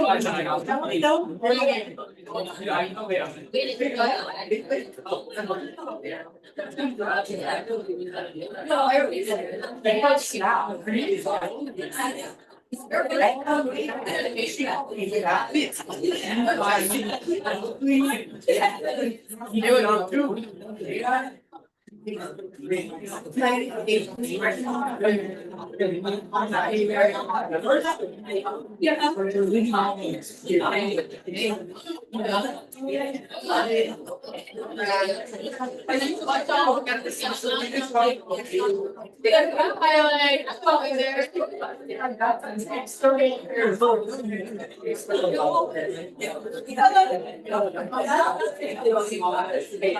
I was gonna say, I'm like, and then you're like, you know what? Why did you not? Is it good? Oh, yeah.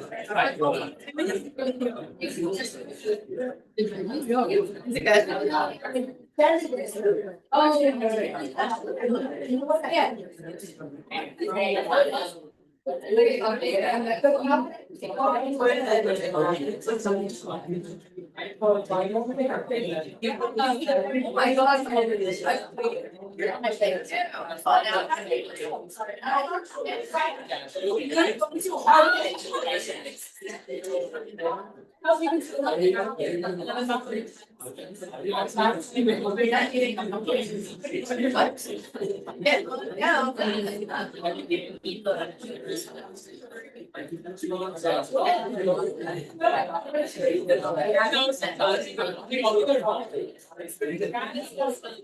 Oh, they do.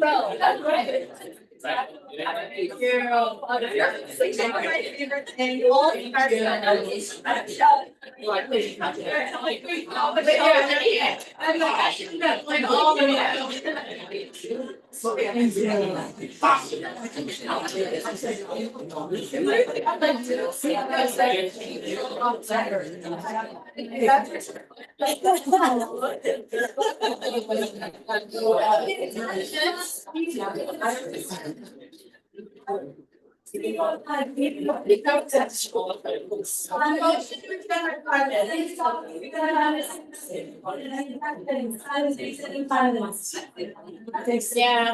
I'm like, why 3 minutes? Yeah.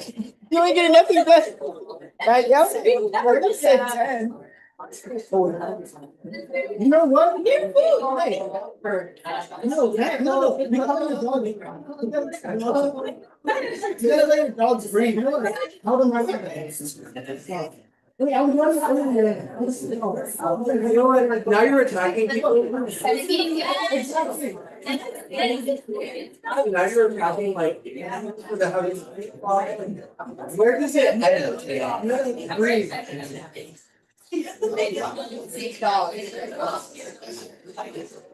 Nothing. Let me.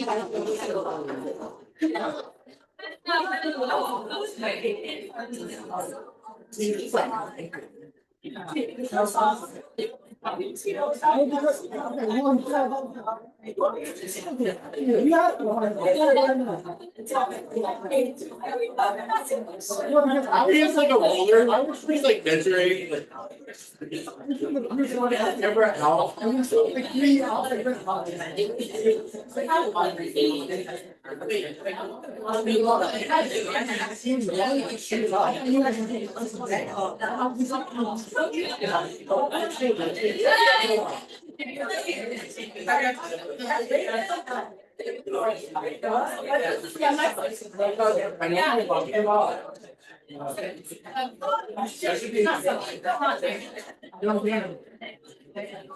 Never out. You got birthday socks on. It's cool to have your toes out. I didn't hate it all. Right now.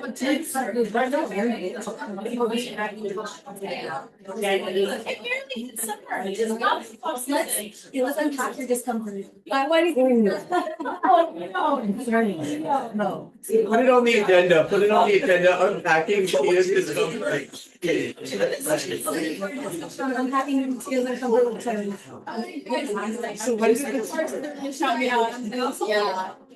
What about security and sexual? No, that's to bring that up in the sphere. I asked you. Out from the setting, like, we're gonna like do group therapy. Oh, yeah. You know, like, hey, I'm and there's like, and there's not. I was making the deal.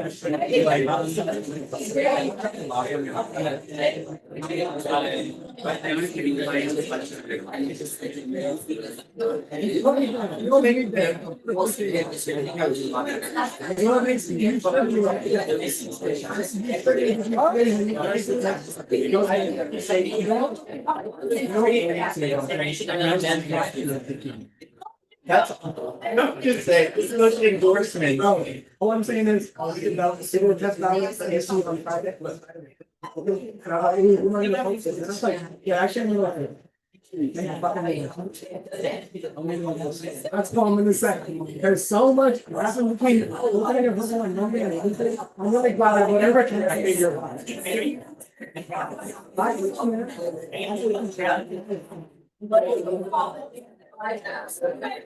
I don't think it's not like you know like how Stockton and Chula Vista. They're the same.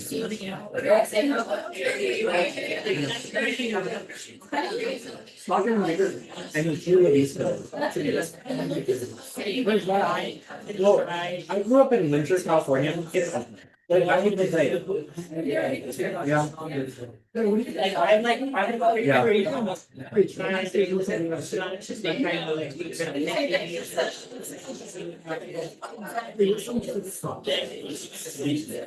like, I'm from Windsor. I'm like that. It's my fault. Wait, okay, I didn't even watch it. I didn't watch all of it.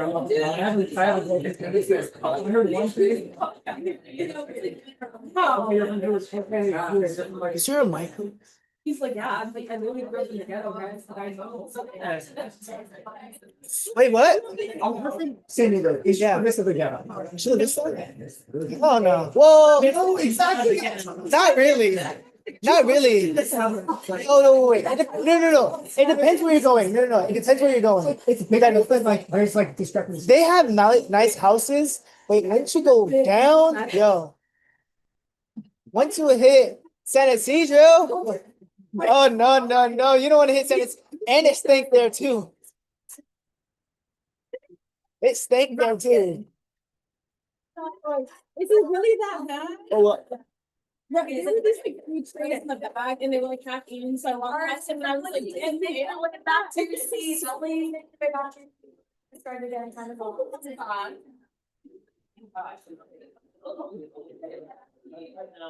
Alright, so we are now out of recess, so at this time, is there a motion on the floor? What up? I want to move item C on the consent calendar to meeting, D to meeting consideration. So moved by Senator Gaines, there's a second, seconded by Senator Albright, any objections? Alright, seeing hearing none, item D will be moved to immediate consideration. Okay, I want to make some amendment, we have to move. That'll be, during, when we discuss items. Okay. I also move to move item E on the consent calendar to meeting consideration, so it would be in. Okay, Senator Gaines, so moved by Senator Gaines, to item E, is there a second on that as well? Second. Seconded by Senator Reading, any objections? Alright, seeing hearing none, D and E will be moved to immediate consideration. I also move, or motion to move item N, to meeting consideration. So moved by Senator Yang, is there a second? Seconded by Senator Scott, any objections? Alright, seeing and hearing none, item N will also be moved to immediate consideration. Any motions on the floor? Yes. If I have my, Yeah. okay, can I do SR 25, 26, 142 to immediate consideration? 142, so item GG. Yeah. On consent calendar. So student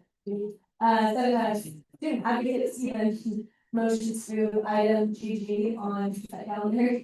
As I think about it, to immediate consideration, is there a second? Second by Senator Yang, any objections? Alright, seeing hearing none. I'm just gonna leave it. Alright, any motion on the floor? If there, yeah. Sorry. You're making an amendment to the five hundred, doing it week from yes.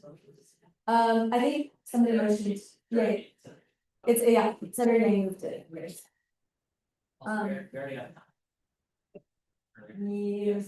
Yeah, we could. Okay. Shit, Okay.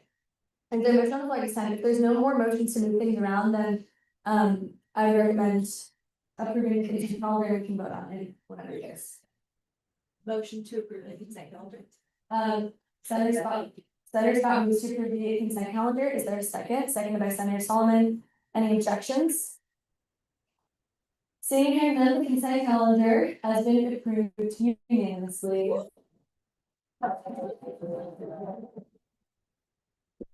There's a simple, there's gonna be four additions, and then we'll ask half page as well. Alright. Great, so now we're gonna get consideration, so is there a motion on the floor for any of these items? Motion to amend. Senator Albright moves to amend the finance committee agenda to. What's the amendment? To add the space reservation. Or can do it. There's a speak budget. Or is it like an amendment Like money for one of the. for one of our services? Yeah. Okay, is the amendment already made internally? Okay, Yeah, it's just changing one line, zero to one. on the text of the agenda itself. Yeah. Or you can. Is this or, sorry, I just, I can't remember the use. Yeah, we can do something, just go down. Okay. Open up that page, we have our sheets. This. Sorry, it's so good. Okay. Right. So, okay, so Senator Albright moves to amend this allocation sheet to add. 1,640 the Afghan Student Association to B. Okay, Afghan.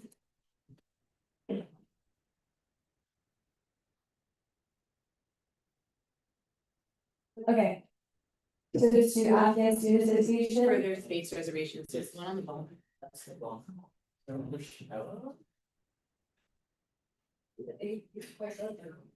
There should be, approvals are also listed here now. Space reservation right here, right?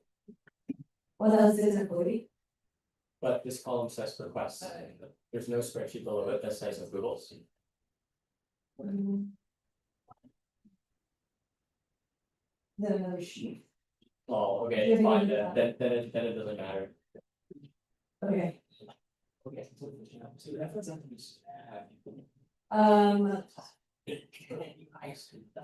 Okay, so, is there no need for an amendment then? Well, functionally, the approvals table is not there, there's. Okay. This is the request, and this is. Those actually drawings. The The- Yeah. Okay, so the agenda document needs to be split up.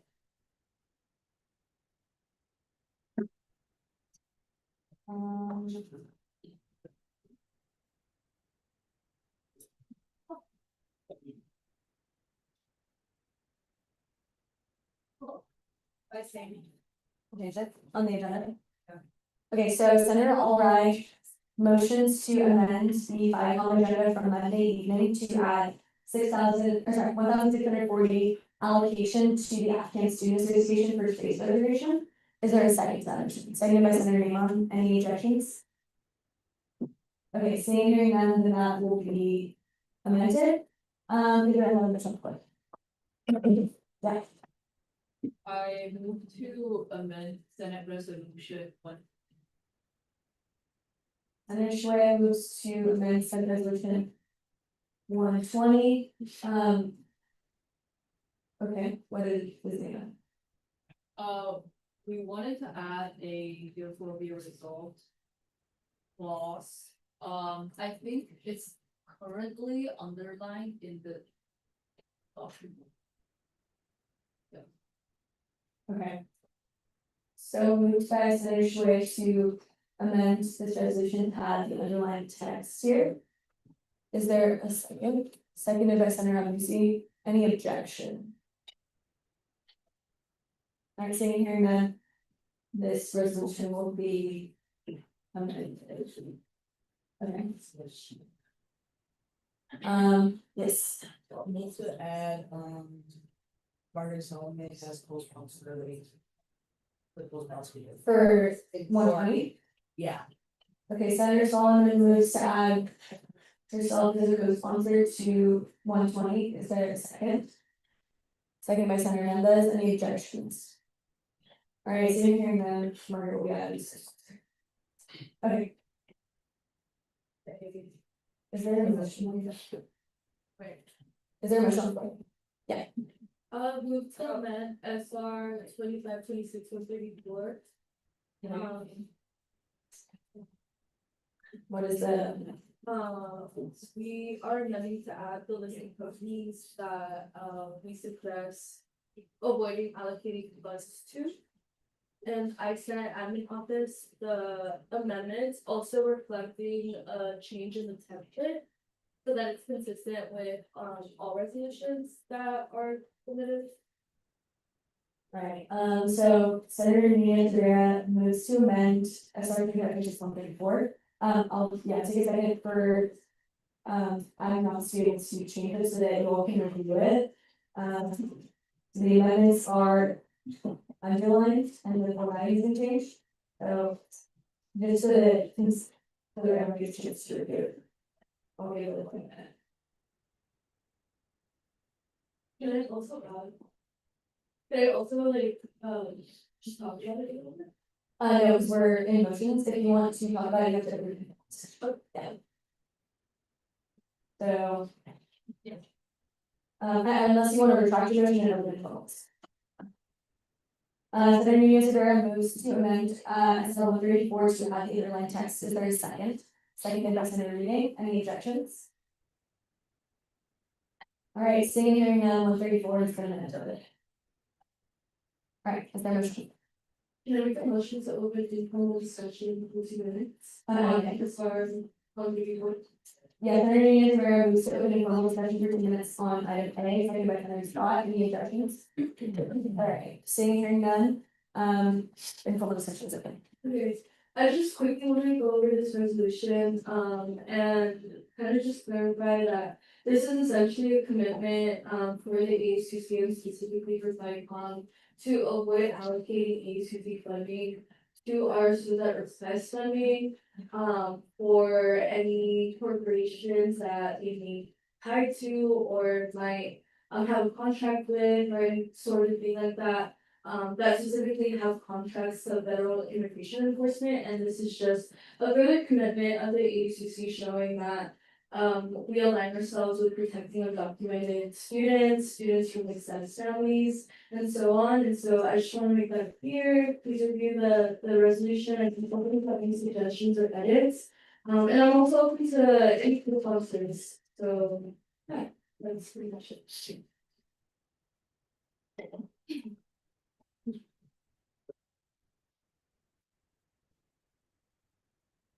Yeah, 58 seconds left.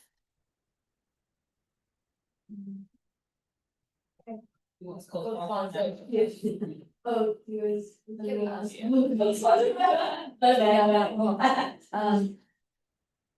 Okay. Yeah. So that'll be the motion, second, and that is also word left.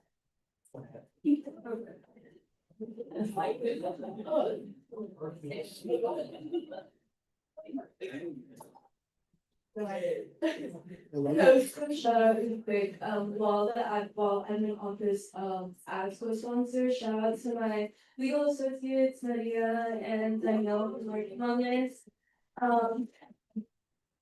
There's a lot of feedback to making this resolution, but I truly think that it was something important to pass. And it's just, again, the further commitment, from the ACC to protect our undocumented immigrant, their status family students. Yeah, shout out you guys, I'm very proud of you guys and it's a good steps.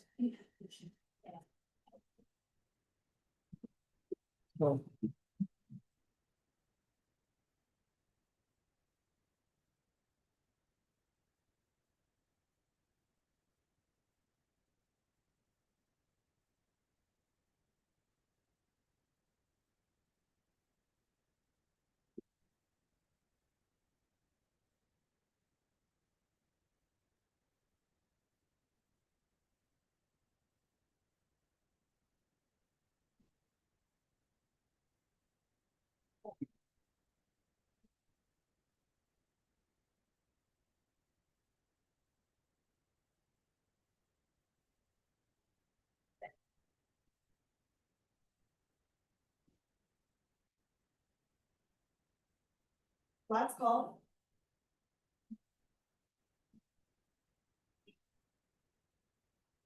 Is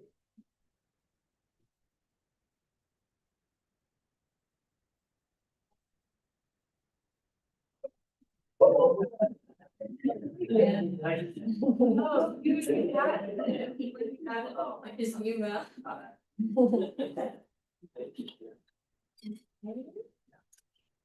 Yeah.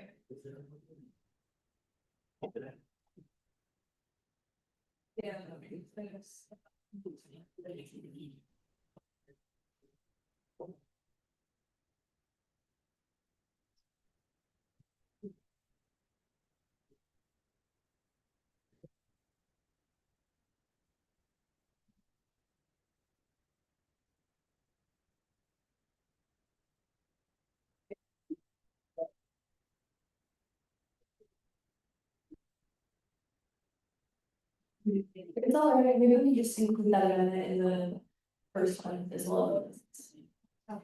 Yes. This will be reflected in the motion made earlier for the next meeting. Unless there are any objections to that.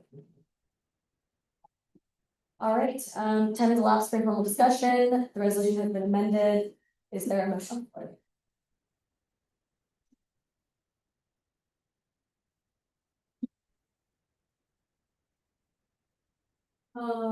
Motion to approve SR 25 to the Okay, Senator Rivera moves to approve item A as amended, is there a second? Seconded by Senator Solomon, any questions? Seeing hearing none, item A is then approved unanimously.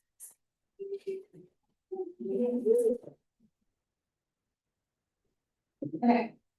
Any other questions? On the floor. Motion to approve item C3. Can we do that? B through D. Senator Scott moves to approve items B through D on immediate concern, seconded by Senator Yang, any objections? Seeing hearing none, items B through D are also approved unanimously.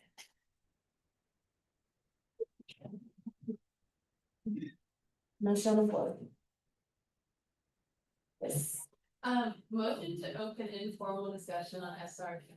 Or is that item B? Yeah. Okay, sorry. For how long?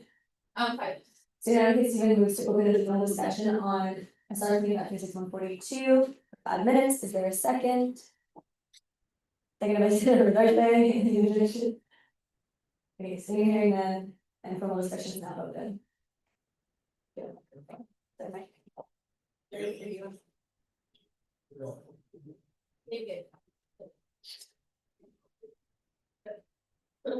Yes, I just wanna add 2 co-sponsors of the one, Layla Goldberg and Jordan Yu, and I also sent the names and the titles to the admin office already.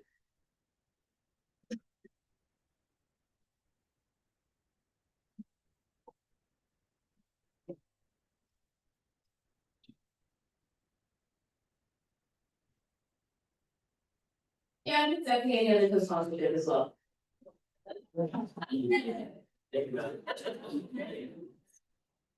Oh. Just right, go. Is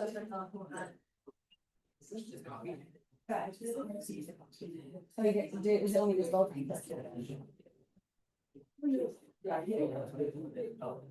Is that? We can reflect in minutes. Yeah.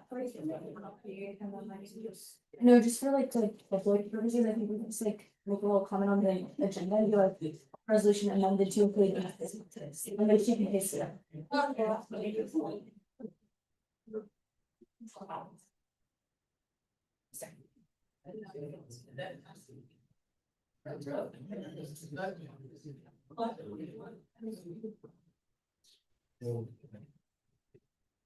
So just for everyone's knowledge, essentially, only Isabel has access to edit the resolution itself, so we're gonna add it to the minutes, the amendments of the sponsorship, and it'll be pasted into the text of the resolution shortly. But right now it'll be reflected on the minutes, the amendment that we're making to all your meetings.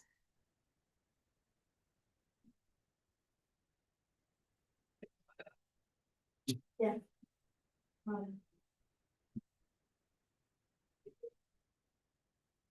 Your hands up. So we say and then Aiden. Range.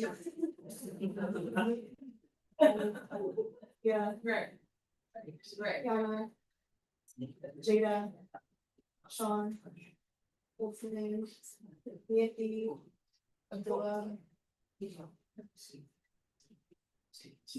Summer. Maria. Farah. Alina. Margaret. Sydney. Last call. Thank you. Yay. They're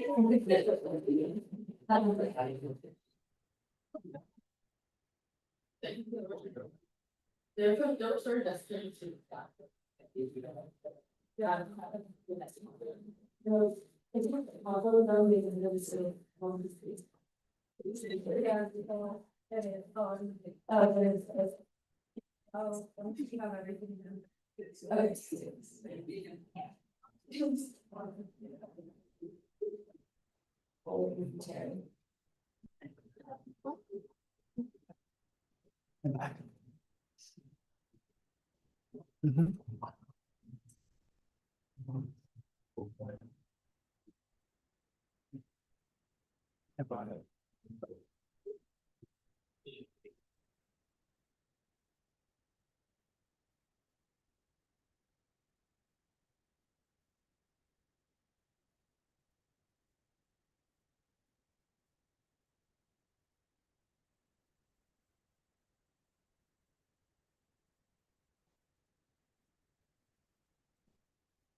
admin office, the meeting board of the.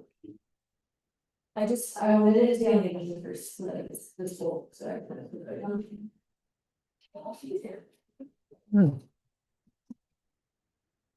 Did they extend? No, there's a much, we're just. Oh.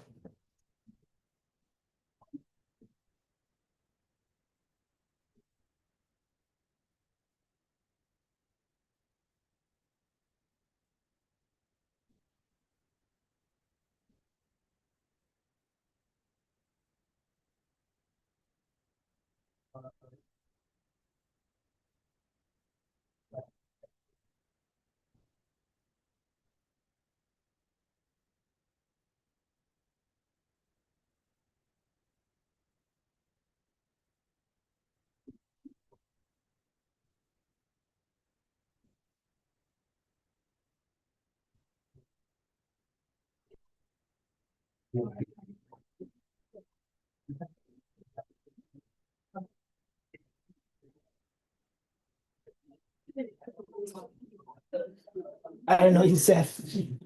I said, I heard. You should come on. Like, you can count up how many hours I use in the facility. A lot.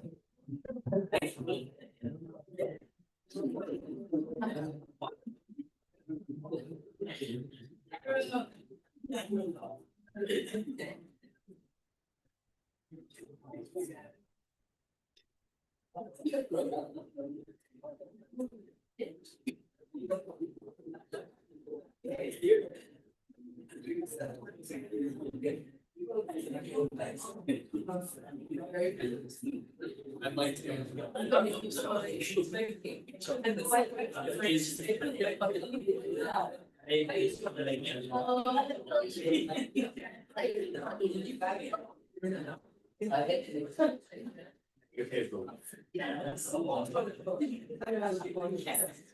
Alright. The agenda has been changed to show what we're amending. So this is the motion on the floor. Is there a motion to add these names? Senator Rebecca moves to add this amendment of these names. Is there a second? Second by Senator Beardsley. Any objections? Seeing hearing none. Item E is amended. Is there a motion to approve?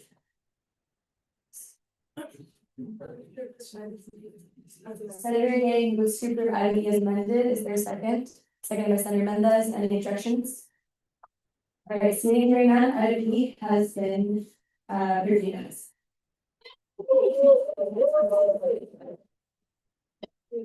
Okay, great. And there are no resolutions on new business tonight, so nothing will be forwarded to ISC, but there always can be new business introduced in ISC. So then we'll move on to announcements. So every Senate office will have brief 2 minutes to give an update about what you've been working on.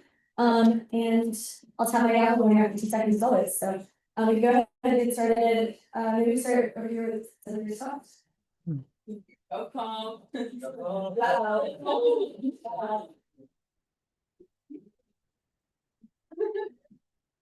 gonna try and make it brief for our last meeting, but with this being our last week, I just wanted to take my time for updates to tell you all how much this past year has meant to me. This time last year, I would have given anything to be a senator and sit in the chair that I'm sitting in now. And while I didn't know what this year would bring, I've been completely blown away by the people in this room, by the work we've done, by everything I've personally learned along the way. I came into this role hoping to make a difference, but what I didn't expect was how much this experience has changed me. I've learned what it really means to advocate, not just speaking up, but listening, showing up, and doing the work even when no one's watching. And more than anything, I've learned from all of you lovely people. I've been surrounded by people who are thoughtful, driven, and deeply committed to making this campus better, and watching how each of you approach leadership with your own perspectives, passions, and values has pushed me to grow in ways that I didn't anticipate. There were definitely moments this year that were challenging, but even in those moments, I never felt alone. This space and the people in it made those challenges meaningful. And I'm really grateful for the trust, for the opportunities, and for the chance to be a part of something bigger than myself in the ASUC. This experience has meant more to me than anything I can fully really put into words. So thank you guys for inspiring me, for supporting me, and for making this year one that I will carry with me for a long time. And so one last time, I hope to see you at all of the football games in the fall. And go Bears.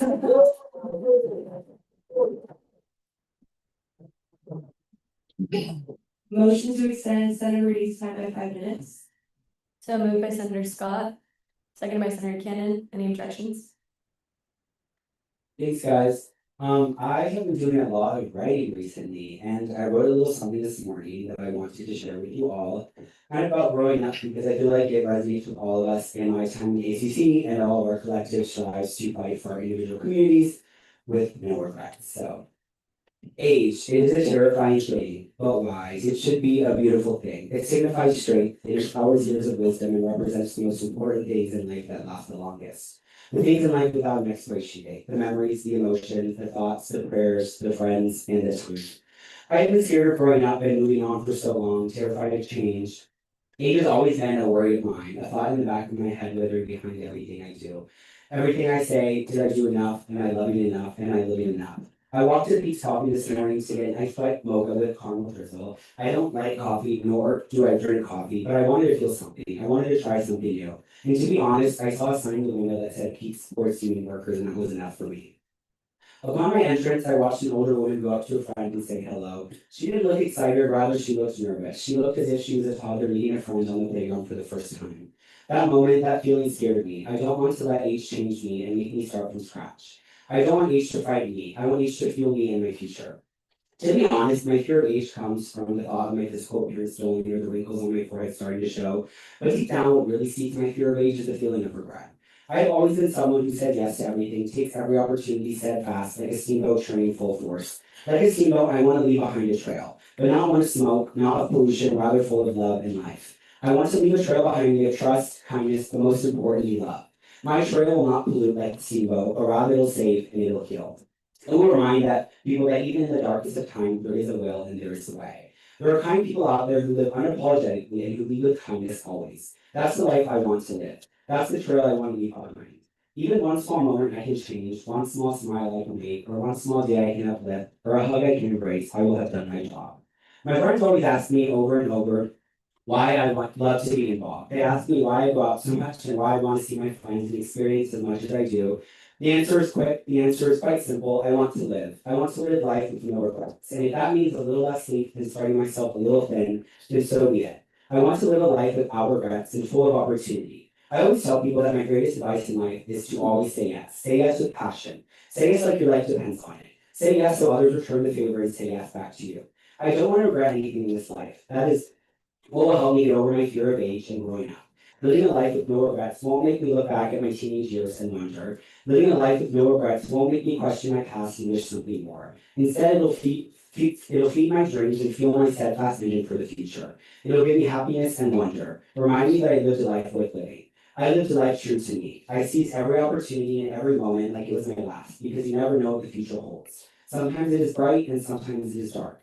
I live my life for everyone who wishes they were in my shoes. I live my life for everyone who dreams of being able to say that. I live my life for my community, bold and unafraid, because I do not want to be scared of age. I want to embrace it. I want to seize it. I want it to be the wisdom that defines me and gives me strength to embrace what lies ahead. Then, right there, then I won't fear age. I will embrace it and continue to seize every opportunity like it's my last. Make every moment worth living, and make sure that everyone I meet along the way has a helping hand. Then I won't live a life with regret. I will live a life full of love for others, and most importantly, full of love for myself. Because I know what fuels me. It's not what happens on the outside, it's the feelings and emotion that are on the inside. The memory that lasts a lifetime. The smiles and laughs that fill a room, the moments of unity and the moments of growth, bless you. The moments of love, that is what fuels me. The small moments that make me feel large, that make me feel safe, that make me feel seen, that make me feel brave, and that make me feel alive. That is the life I want to live. So this is your reminder to lead with kindness and live a life that you want to be remembered for. I'm so beyond grateful for you guys, and thank you to everyone for letting me represent the LGBT plus community in this room and on campus for the past couple years. Thank you all for listening to me and making me and my community feel seen. I hope I meet you and all your respective communities feel the same way. I love you all. Thank you.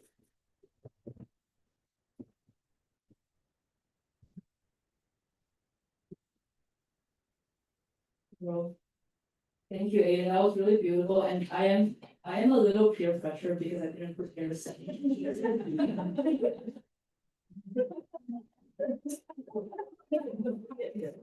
But I guess what my office has been up to,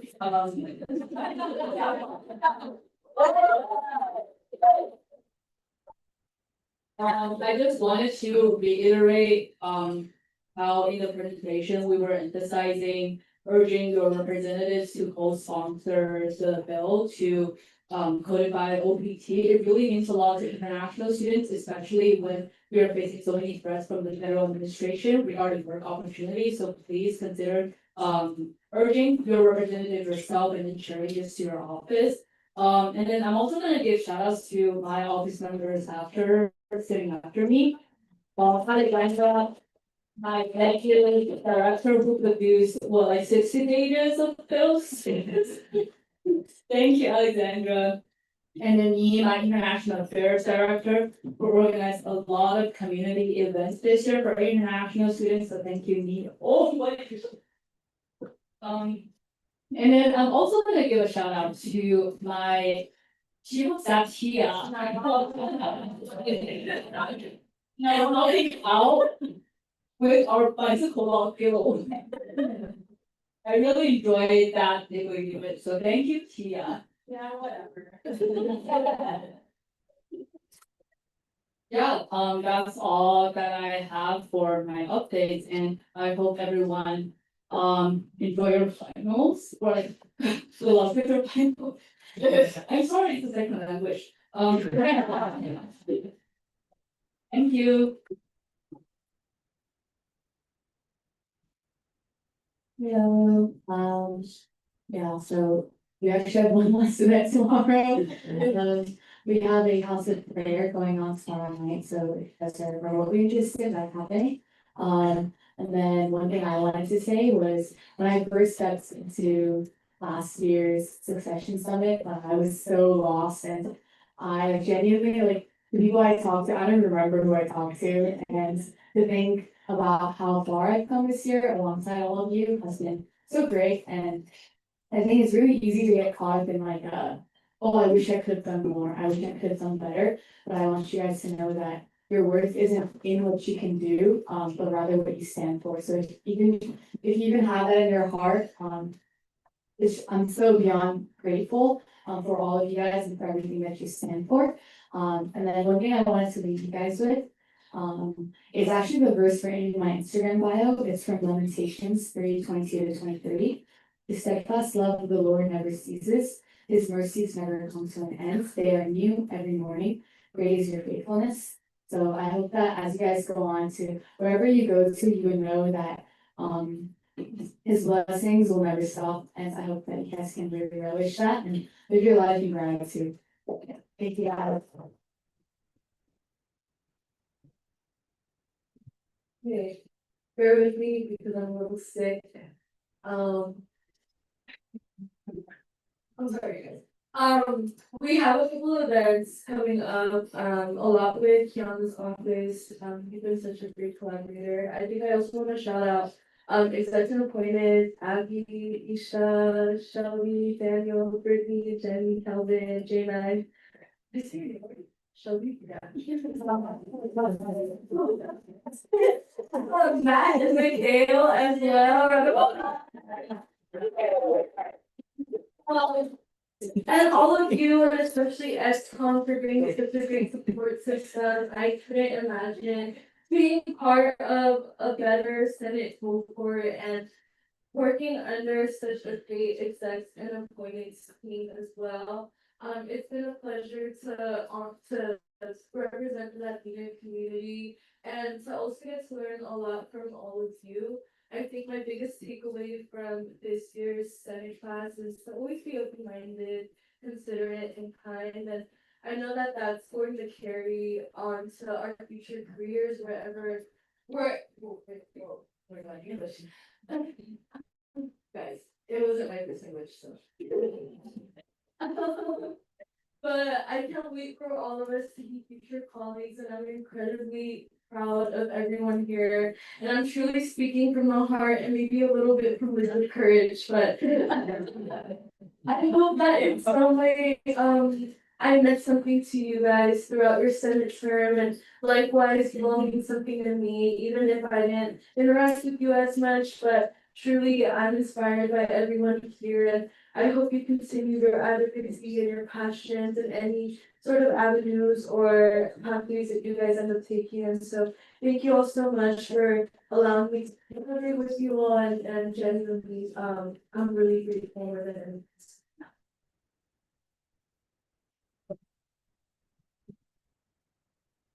hi guys, literally just gonna be echoing what everyone else already said.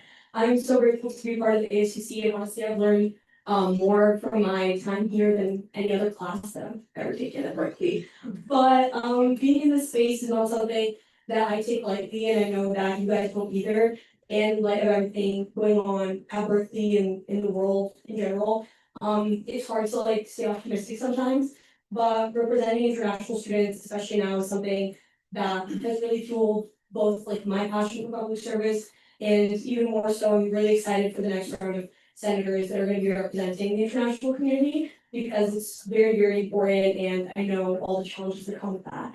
So being in Berkeley, I know it's hard to feel like you're ever doing enough. Everyone's doing so much, but everyone in this room has genuinely accomplished so much and we need to remember that. Whether that's just taking like one moment to reflect on it or thinking back to like how a little bit more than a year ago we were all wishing to be in this room now, so we definitely need to remember that. And I'm so proud of everyone that has been representing the communities this year. And it's such a privilege, but that also comes with a lot of pressure and hardship. So I think that should all be recognized because I know that we all have to sacrifice a lot this year. But all of your efforts don't go unnoticed, and I know that whatever we're going to do next, everyone in this room is going to do amazing things, and I'm so grateful to about this work with you guys.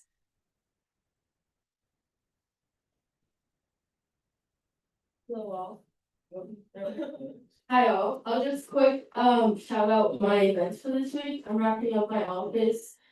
And it's crazy to say, but we do have an event on Thursday, so you have the opportunity to come to Ali. Say that. It's a 18+ event, so all funds will be going to the Share Foundation.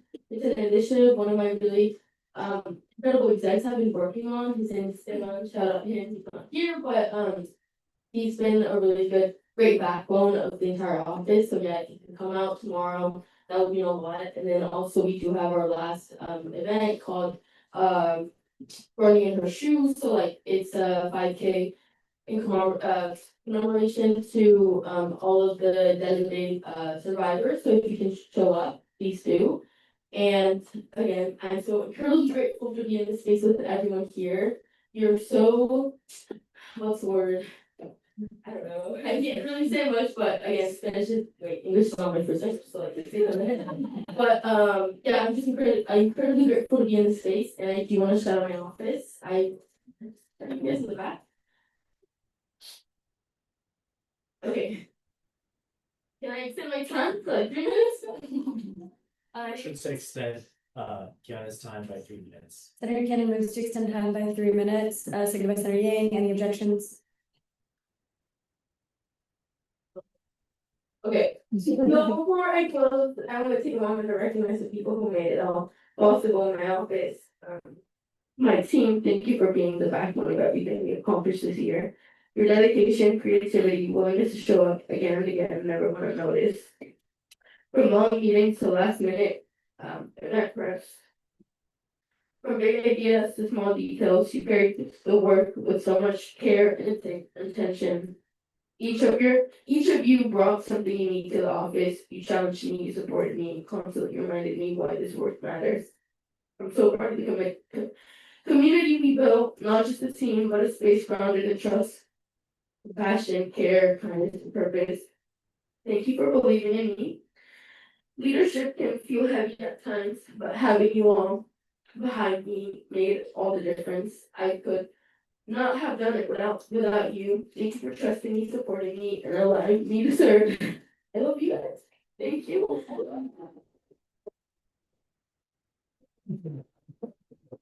All guys, I hope to see you tomorrow. Yeah.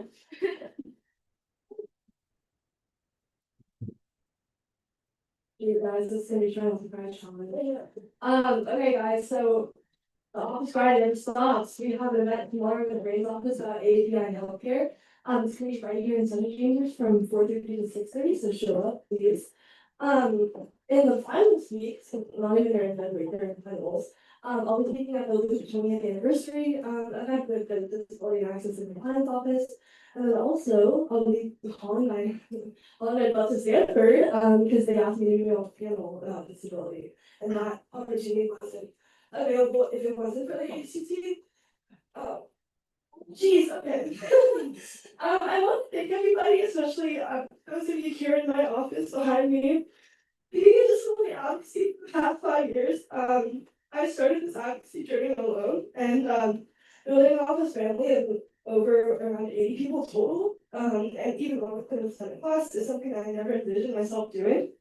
I've always lived by the disability justice principles of collective access and liberation, and the motto of nothing about us without us. And so this year, bringing back the disabled community to the Senate, and especially starting, shout out Omar, a community seat is giving me so much more than I even thought it would be possible this past year. Without this platform and your willingness to share the space with me, especially with everything going on in our community, whether it be funding, navigating ableism on campus, and now behind the scenes dealing with admin and all this other fun stuff. Our community wouldn't have had the visibility and needed to get so far. And I'm really proud to share with everyone that we just raised in total over $25,000. Other projects and services. So this will go to so many different projects. I'm interested in learning more, but because of you guys in this space, it's opened up a lot of opportunities for my community. I'm talking to my stakeholders in organizational transition meetings, and their retention rate hasn't been higher. This experience has been a lot, and so, the disabled community is going to be inherently exceptional. Any one of you guys serve, at least hopefully, like one disabled student on campus, and so I personally learned a lot from you all. Not only in my community, but from the community we built here. And I'm really proud to have worked alongside you guys, and thank you for letting my community be among you guys. It means a lot.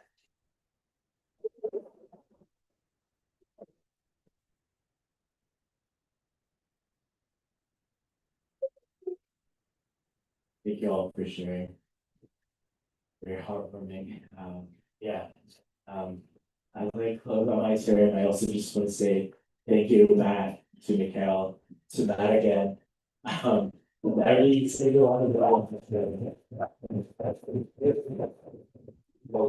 genuinely, like all of you in this room are collectively putting in the hard work for this campus and for all communities.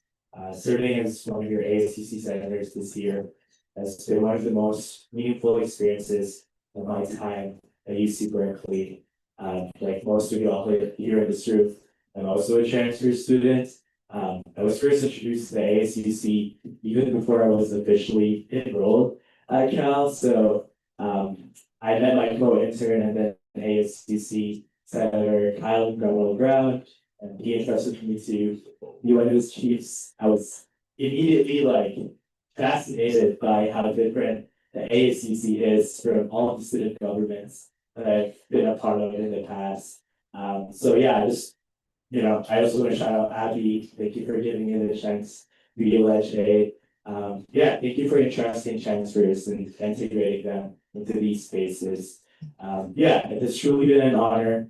Again, also as one of the 3 electeds in the ASUC, and shout out to Ryan. I think Ryan's here. I'm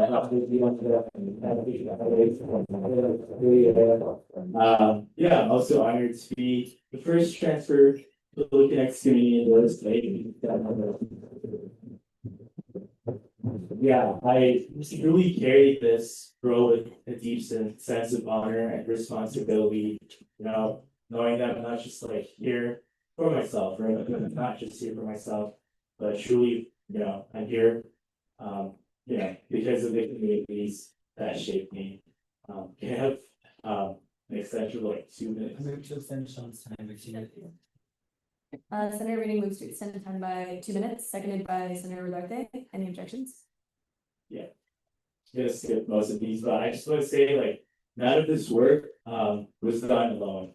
I'm truly grateful to all of my team members in our office, to each and every single one of you, to all of the senators, to all of our execs. Thank you for, all the collaboration, for all the support and your commitment to students. I also want to thank the Filipino community, the Filipinx community on campus, for showing up, and really entrusting me. Shout out to PCN. This Saturday, please pull up and buy the tickets if you haven't. It's gonna be back here. It's the 50th year and it's one of the longest running cultural shows. So please support the community. Also shout out to Gabby. I just had a transition meeting today, so I'm really excited for legacy on campus to continue next year and moving forward. I also want to thank all of the students for showing up to our events, sharing their stories, and trusting all of us to represent y'all. You're the reason why this work matters, and I'm incredibly proud of what we built together, and truly so excited for the next Senate class and for that next ASUC leaders this next year moving forward. And I love the ASUC. I will continue to follow this even we after leaving count because I really value this work. Also, I just want to recognize that this is not an easy work, y'all. Like this year has not been an easy year for me, especially when life gets in the way in the current political climate. I just want to say, like, because of all the meaningful and important work that you all do, you continue to inspire me to move forward. And I hope that, as we graduate or move forward, as you continue with your journey in life, you carry the same sense of purpose with the broader community, especially in times like these. Anyways, I'd like to end by saying, we only have 5 days until ballots drop, so please vote for those who couldn't, I just want to say thank you all so much, and I'll be here if you need help, like professionally or personally. Stay in touch. I'm so grateful and so much love for all of you.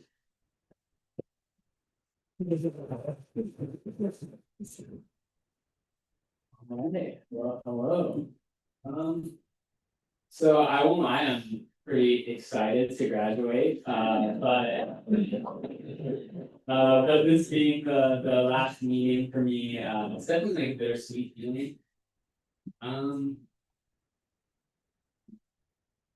I think it's hard to put into words kind of like what this position and being involved in the ASUC has meant to me.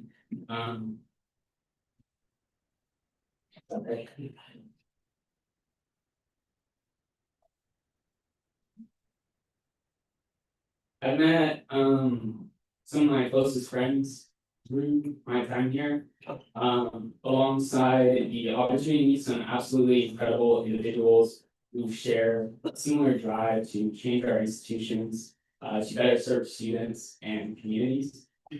I think coming in as a transfer student, everything feels very compressed, right? It's like a constant rush.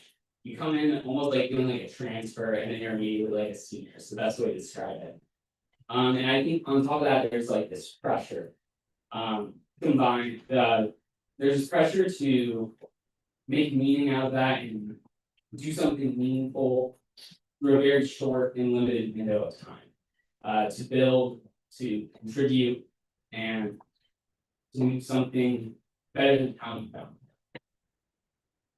And I think that's something that I've always thought to do through this role, and aspire to do in whatever space I occupy. And I always think that, these positions, they come with a lot of responsibility. Here, everyone here has communities behind them that they're seeking to uplift and serve. And it's so important to always keep that in mind. While that can be like a very stressful kind of pressure for a lot of you. I think, wait, can someone say that again? Senator Raven moves to extend time by 5 minutes, seconded by Senator Cannon. Any objections?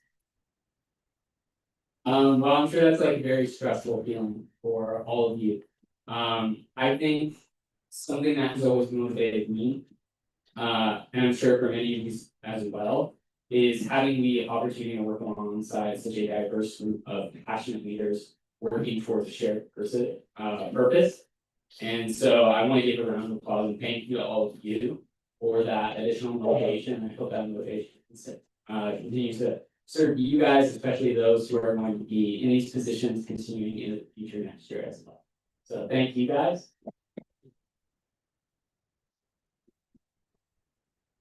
And then I want to give one last shout out to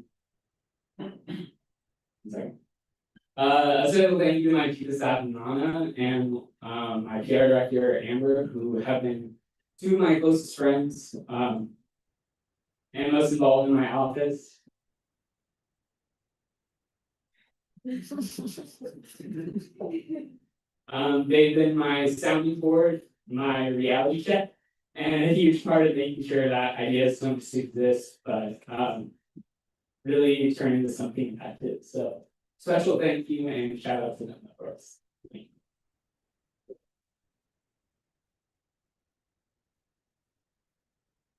I move to recognize Foundation ad hoc committee training for 4 minutes. So moved by Senator Newman, seconded by Senator Cannon, and the objections. Hi everyone, I'm gonna keep it short, because I already had the presentation.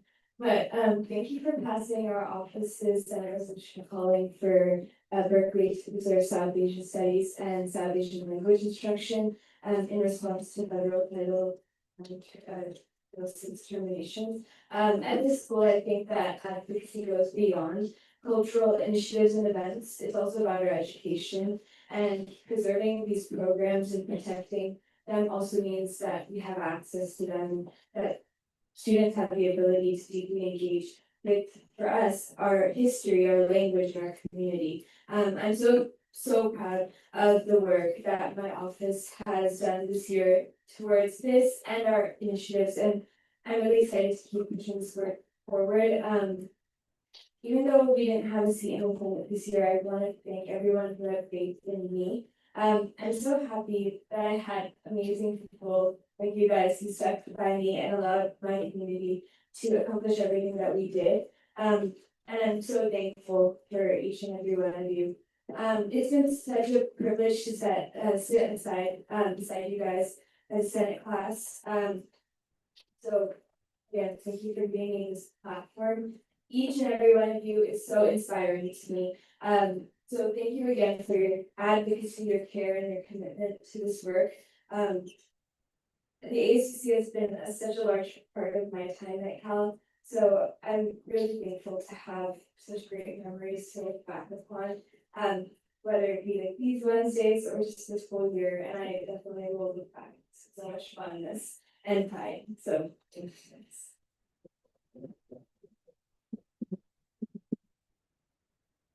Hey guys, I just want to give a quick shout out. We're going to be having our last event tomorrow in collaboration with the youth office. It'll be a henna and bake sale fundraiser on Sprout for a domestic violence for South Asian domestic violence shelter. So please go up to that from 11 to 3 on Sprout. Also, these past few days have been really introspective for me. I've been looking back, just my time in the AECC. And I remember somebody came up to me and said, "Bill, like, what have you done besides space stuff?" And I was like, "Yeah." But I just want to share some, some highlights on just what my office has done this past year. We collaborated with Isha, with Summer, with Community to host work people's art. It was awesome to see so many different South Asian communities come together. In time of increased Islamophobia, we were able to bring together faith and civil rights leaders to host Art Bar with hundreds in attendance and with thousands for international causes in the local women's shelter. And we saw divisions growing in our community. We hosted solidarity workshops, but we saw many in our community struggle with awareness on their rights. We hosted trainings such as how to unionize your buildings and navigating ship.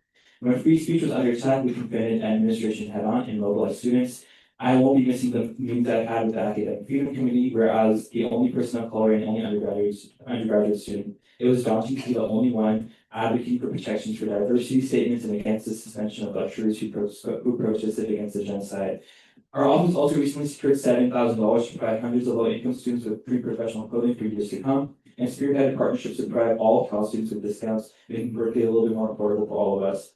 We also passed several bills to protect students' rights on campus, such as protecting masking rights with Jada, endorsing the Open Arms embargo, and I was honored to work with Summer to pass legislation in the same body where we were once called terrorists to protect Palestinian, Muslim, and Arab students on campus in light of increased Islamophobia. And then as for the bake sales, we're able to raise thousands of dollars for various causes, from legal clinics to protecting our undocumented community members, gifts for campus workers, and aid for international causes. And as I look back as my term as senator, and look back at all the bills and programs we've done, I'm most proud of the work we've been able to do institutionally, all the advocacy we've been able to do institutionally. And as I look back on the past 3 years, I've been in the ASUC. I'm beyond grateful for the people I've been able to be in the space with. I've collaborated with most of you, and I'm so honored to create change with all of you as leaders from your respective communities. My biggest takeaway from this year is that at the end of the day, our titles don't mean shit. At the end of the day, our title just provides access to rooms of decision making where it's the most important that we stand up for our communities. So as we continue as leaders, not just on this campus, but throughout our life, I think it's important that we not only reflect on just our titles, but the change we're able to create with those titles. Thank you.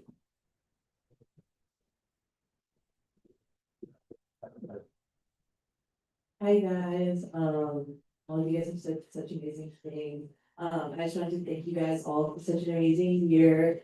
And just talk a little bit about what Beth said. The office has meant to me. Beth has been such a big part of my life. It's been like everything to me for the past 3 years. And I'm really thankful to the ACC for giving me that space. And I think community seats are just such a really cool and unique thing to Berkeley, and something I'm so thankful to being a part of and being able to lead. I started as like a freshman associate, and then campaign manager in chief to Regina, and now being a senator. I'm just so grateful for my office, and to call so many people in my office my best friends. So actually met freshman year in the Mensa office. We were a little freshman. That's Abdi as well. Shout out Abdi. Love it. Shout out.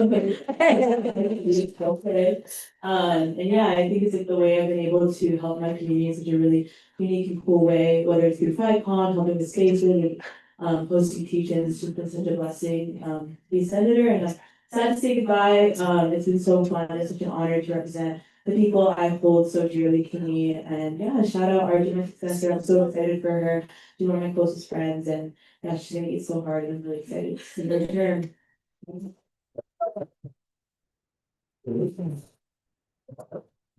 Hi guys, I can't believe earlier in the semester I was literally counting down days until I graduated. And now I was just thinking about it, something that I like worked towards since freshman year. I was like, I just came in, just started an office, I was an associate. Oh my gosh, ACC, wow. And now it's coming to or it came to an end. And yeah, I was just thinking about it today. The ACC has shaped me so much, and it's taken so much work as well, but work that I was very humbled to do. So I'd like to think that law school doesn't scare me as much anymore at this point, but I'll probably regret saying that. But I'm genuinely so humbled and honored to have represented the Armenian community on campus here, and I thank you all for the support that has been shown to the communities. It has been such a significant year for both communities, and they're both such small communities here on campus, but I hope you guys notice how significant events occurred for both communities. Just last week was Armenian Genocide Awareness Week. We held the first Artsakh Awareness Week here at Berkeley last semester, and as you all know, the significant events that occurred in Iran this past couple months, it was honestly such a hard situation, but I'm so proud of both my communities. I think I'll always remember the line of Iranian students who came to give public comments in a space where they're meant to be heard, and you all heard them and supported them, and I'll always genuinely remember that, and I'll remember how much leadership the community means to other people. So yeah, I truly am honored to have represented these communities, and I'm so grateful and excited for the rest of people will be continuing to see. Thank you all so much, again, for the support. I'm very proud of you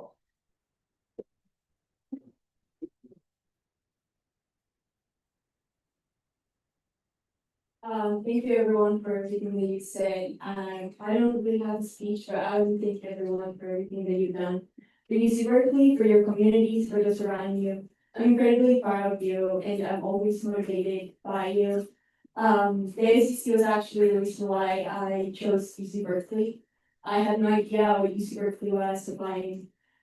Just being in the United States for 3 years, I had no idea where it was even in the Bay Area, and I remember seeing election season in some TikTok, and I was like, wow, this Senate thing looks cool.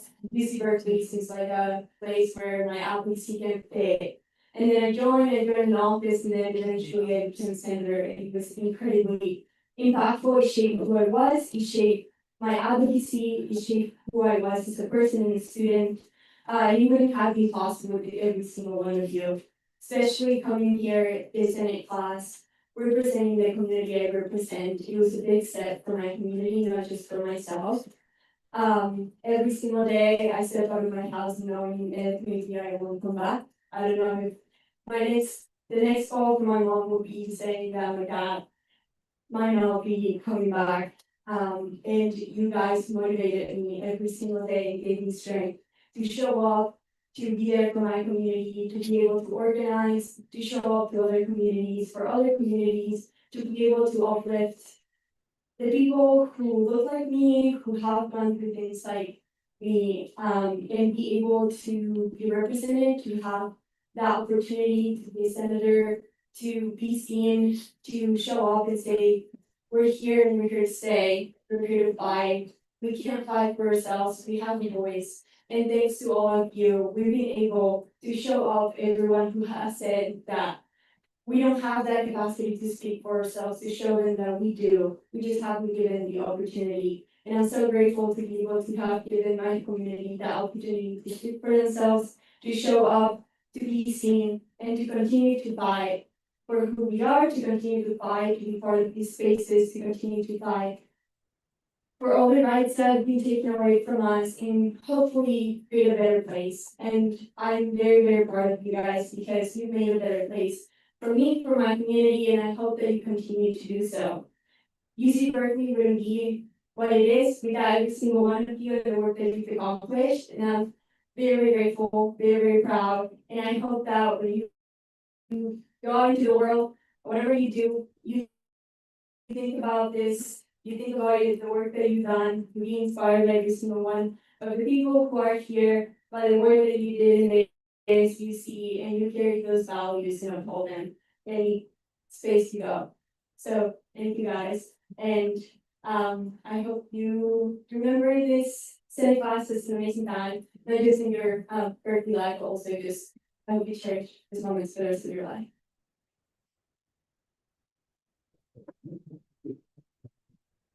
Hi everyone, we still have a couple of events to finish out the year. We have our QT plus POC community wellness mixer with 7, 8, and tomorrow in Bayview from 4 to 5:30 p.m. as well as our city jam next Wednesday at the SLC. And with this, I want to recognize the amazing work that all of our offices have done. But I especially wanted to recognize that none of this would be possible if it wasn't without the office that do the work behind the scenes. Every director, chief of staff, associate, and intern is a part of this collective movement and contributes to our collective priorities. I want to take a round of applause for all of our offices, all over 1,000 members of our association. My office specifically has been a moving force throughout this year, and they're some of the most genuine, beautiful, and passionate people I know. And most of them have been with me in this journey since summer bridge and since my freshman year. And I truly learned the true meaning of representation in community and how important it is to have representation in these spaces, especially having worked on over 50 events and initiatives with my office and working to allocate funds to the Latina and broader multicultural community. It's a great honor to serve this year as a senator alongside such amazing leaders. Being a first generation student, I grew up dreaming to be a part of spaces like this. Spaces where our communities could thrive, lead, and have representation in the #1 public university in the world. That's right. Institutions that were not made for BIPOC communities, and spaces where I never imagined I'd be in to begin with. And because of this, I still tell my parents about the things that I'm doing, and they still ask me, is this so, or what is that? And that truly reminds me of the privilege that I have to be in spaces like these, having titles like this, and being in these spaces and meeting with administration. I would not have been given the opportunity without this university and without these spaces.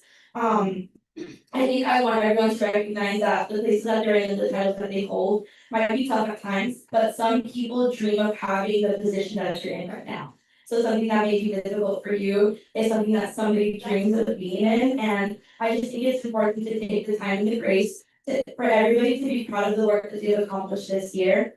I hope to be connected with every single one of you. I'm so proud, and I always love hearing about different initiatives and the way that you guys are leaders in your own community. The element of multiculturalism is what helped me connect with so many offices and communities this year that I'm forever grateful for. I love you all so much, and with that, it's been an amazing honor to represent the Latina community. Thank you. Hey everyone. This is gonna give a quick update, about last week. So last week, you guys know we did the student gala, and that's like type important to different galas, because there's also like a gala to the Black community.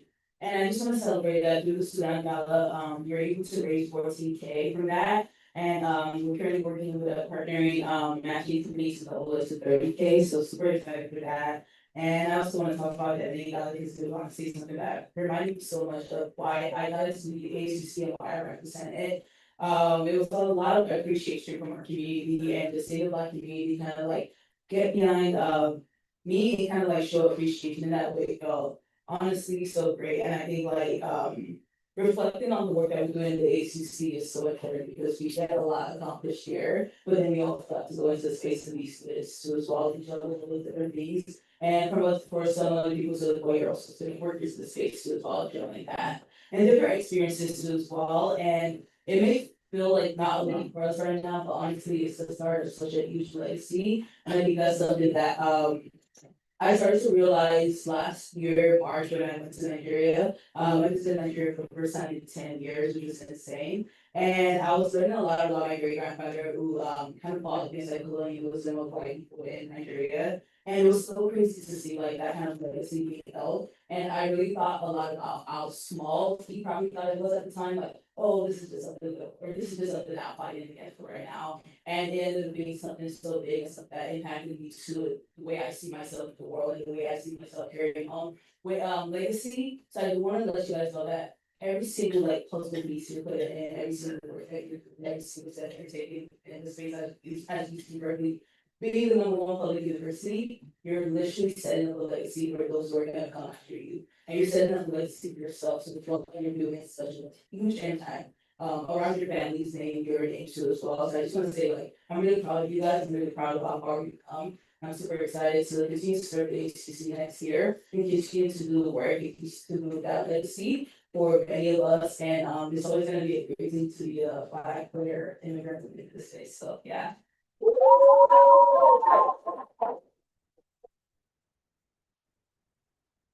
Yeah, I'm gonna keep this somewhat short because I've already got so much to listen to all of you. It's been such a privilege. It's been such a privilege being able.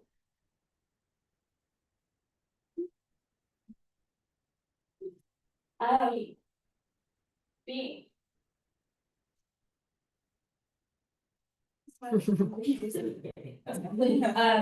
To be a Southeast Asian woman, and if my woman at that.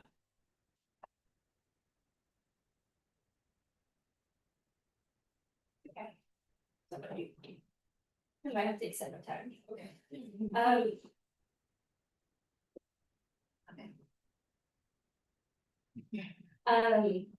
It's been an amazing year being able to work with all of you. And I always talk about being my American man. Okay, I'm so sorry. This means a lot to me, and I always talk about how my parents and grandparents were refugees to the United States in the 1980s as a result of the migration. They knew very firsthand with the difficulties of the American educational system and the American incarceration system as well. And I know that me being in a space like this was never, the plan. And I wouldn't be here today without all of your support, and I wouldn't be able to be in a room with all of you, and be able to learn from all of you. Without the support from my family, all the leaders that came before me, thank you so much. To Abby for teaching me so much about the ASUC, for offering me, the space to be a part of your Senate office and to grow my advocacy and my love for the Southeast Asian community here at Cal. We made up 10% of the student population, and the combined community only makes up 25% of the student population. There's only about 150 of us, so it's a really small community. And it's been probably the greatest privilege of my life, being able to be in this role, being able to go back to my community and go to our, retention events and talk to, my friends and my peers in the community and hear them say that it's so inspiring to have someone that's like that, and someone who's a part of our community in spaces like these spaces that we aren't supposed to be a part of, and I've been able to create an increasingly diverse office, people from all over the Southeast Asian diaspora. I've been able to learn from those people the things that we've done as an office and as a movement and as a team wouldn't be possible without all the people in our office from all across the Southeast Asian diaspora, people with roots from Vietnam and Burma, and Indonesia and Laos and Cambodia and so forth. And I've been able to learn so much from those people and learn so much from all of you. Some of my favorite memories of the school year have been one-on-one conversations with each and every one of you, hearing about your upbringings, where you're from, why you're doing what you're doing, what you're passionate about, what you want to see in your future. You've all told me so much about what it means to be a leader and what it means to be an advocate and how to move forward with grace and with an advocate. And I want to keep hearing about all of you. But yeah, just want to give a big shout out to my family. And the things that they had to do for me to be here today. So really appreciate you all supporting me throughout this year. Learning about my history and about where I come from, and I hope that if you know what Cambodia was or where it was before this year, you have learned a little bit more. You would have been a little bit more about history and how we had one of the biggest genocides in the whole world. And just being able to start that awareness, start that education. But I just want to say thank you so much for your time. To all of you, you've all taught me something, and I think I'll honor memories to all of you, and they're only fun memories. And even during the worst of times in the Senate class, it's still been able to learn a lot. And I look forward to working with many of you next school year. And I want to give one last shout out to my successor at mine, sitting back there. So excited to see what she does for the Southeast Asian community as a fierce and strong Vietnamese American woman and an immigrant from Vietnam herself. And yeah, I'm just super grateful to have been a part of the space with all of you, and I'm constantly inspired by all of you, and I have so much love for all of you, and thank you so much for everything that you've been able to teach me and for listening to me and being able to learn from me as well. So thank you so much.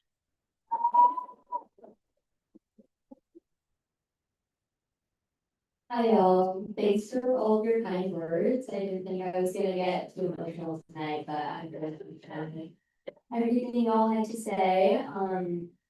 I guess as I close out my term as Eco Senator, I just wanna say that I'm endlessly grateful for everyone in this community, my family, my heads of staff, and Maddie, Maya, our directors, associates, the decade of Eco Senator mentors before me, advisors, and fellow ASUC partners who showed us with so much creativity and resilience all of this year.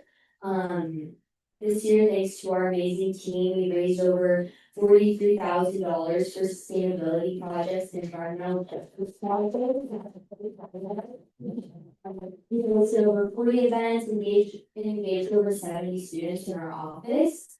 I'm proud to say we advanced every platform project for my campaign 1 year ago, from environmental justice education to clean energy development. We've pushed past those bounds of sustainability to collab with the League of Filipino Students, the Labor Center, CAPS, and more. And much of our advocacy was ongoing, like coalition building, behind the scenes partnership building, which doesn't always show up as these outward facing events, and those are just as important and if not more important, and like the backbone of a lot of our lasting change. So I'm really inspired by that work. I'm excited for my successor, Maddie, to carry it forward with this 13+ year legacy. We actually started kind of organizing together back home in San Diego for fossil fuel investment, so it's actually special. And that being said, our work is far from done. The UC Office of the President is moving forward with proposals to remove definitions of anti-racism and diversity from a sustainability policy. Shout out to Daily Health for reporting on that, but I'll be circulating a letter in opposition on Instagram, and I know we just passed a resolution tonight, but I'll be presenting at the UC Sustainability Steering Committee next Friday about all the student feedback, and I would really appreciate if you all could like engage in that work. All this to say, I'm so excited to see all that y'all accomplish now and in the future, and hope you stay involved and educated about our campus community. Thank you.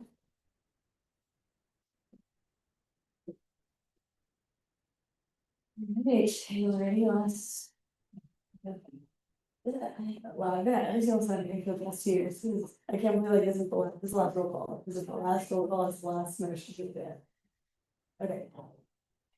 So please say President Wayne, your name called, starting Senator Amnesty. Senator O'Reilly. Here. Senator Beardsley. Here. Senator Cannon. Here. Senator Cho. Here.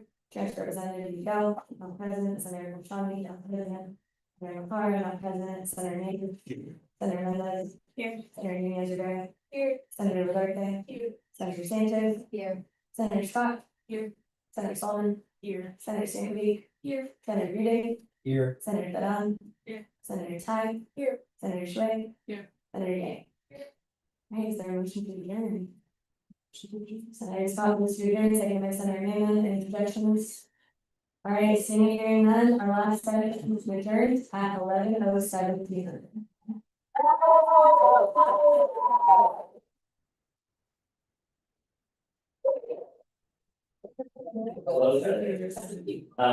You all can leave your flags, but not on the folder. If I come away and they green and you all keep your flags. Yeah. We need to find the holder. We wanna reuse them after the budget. Thank you. I see.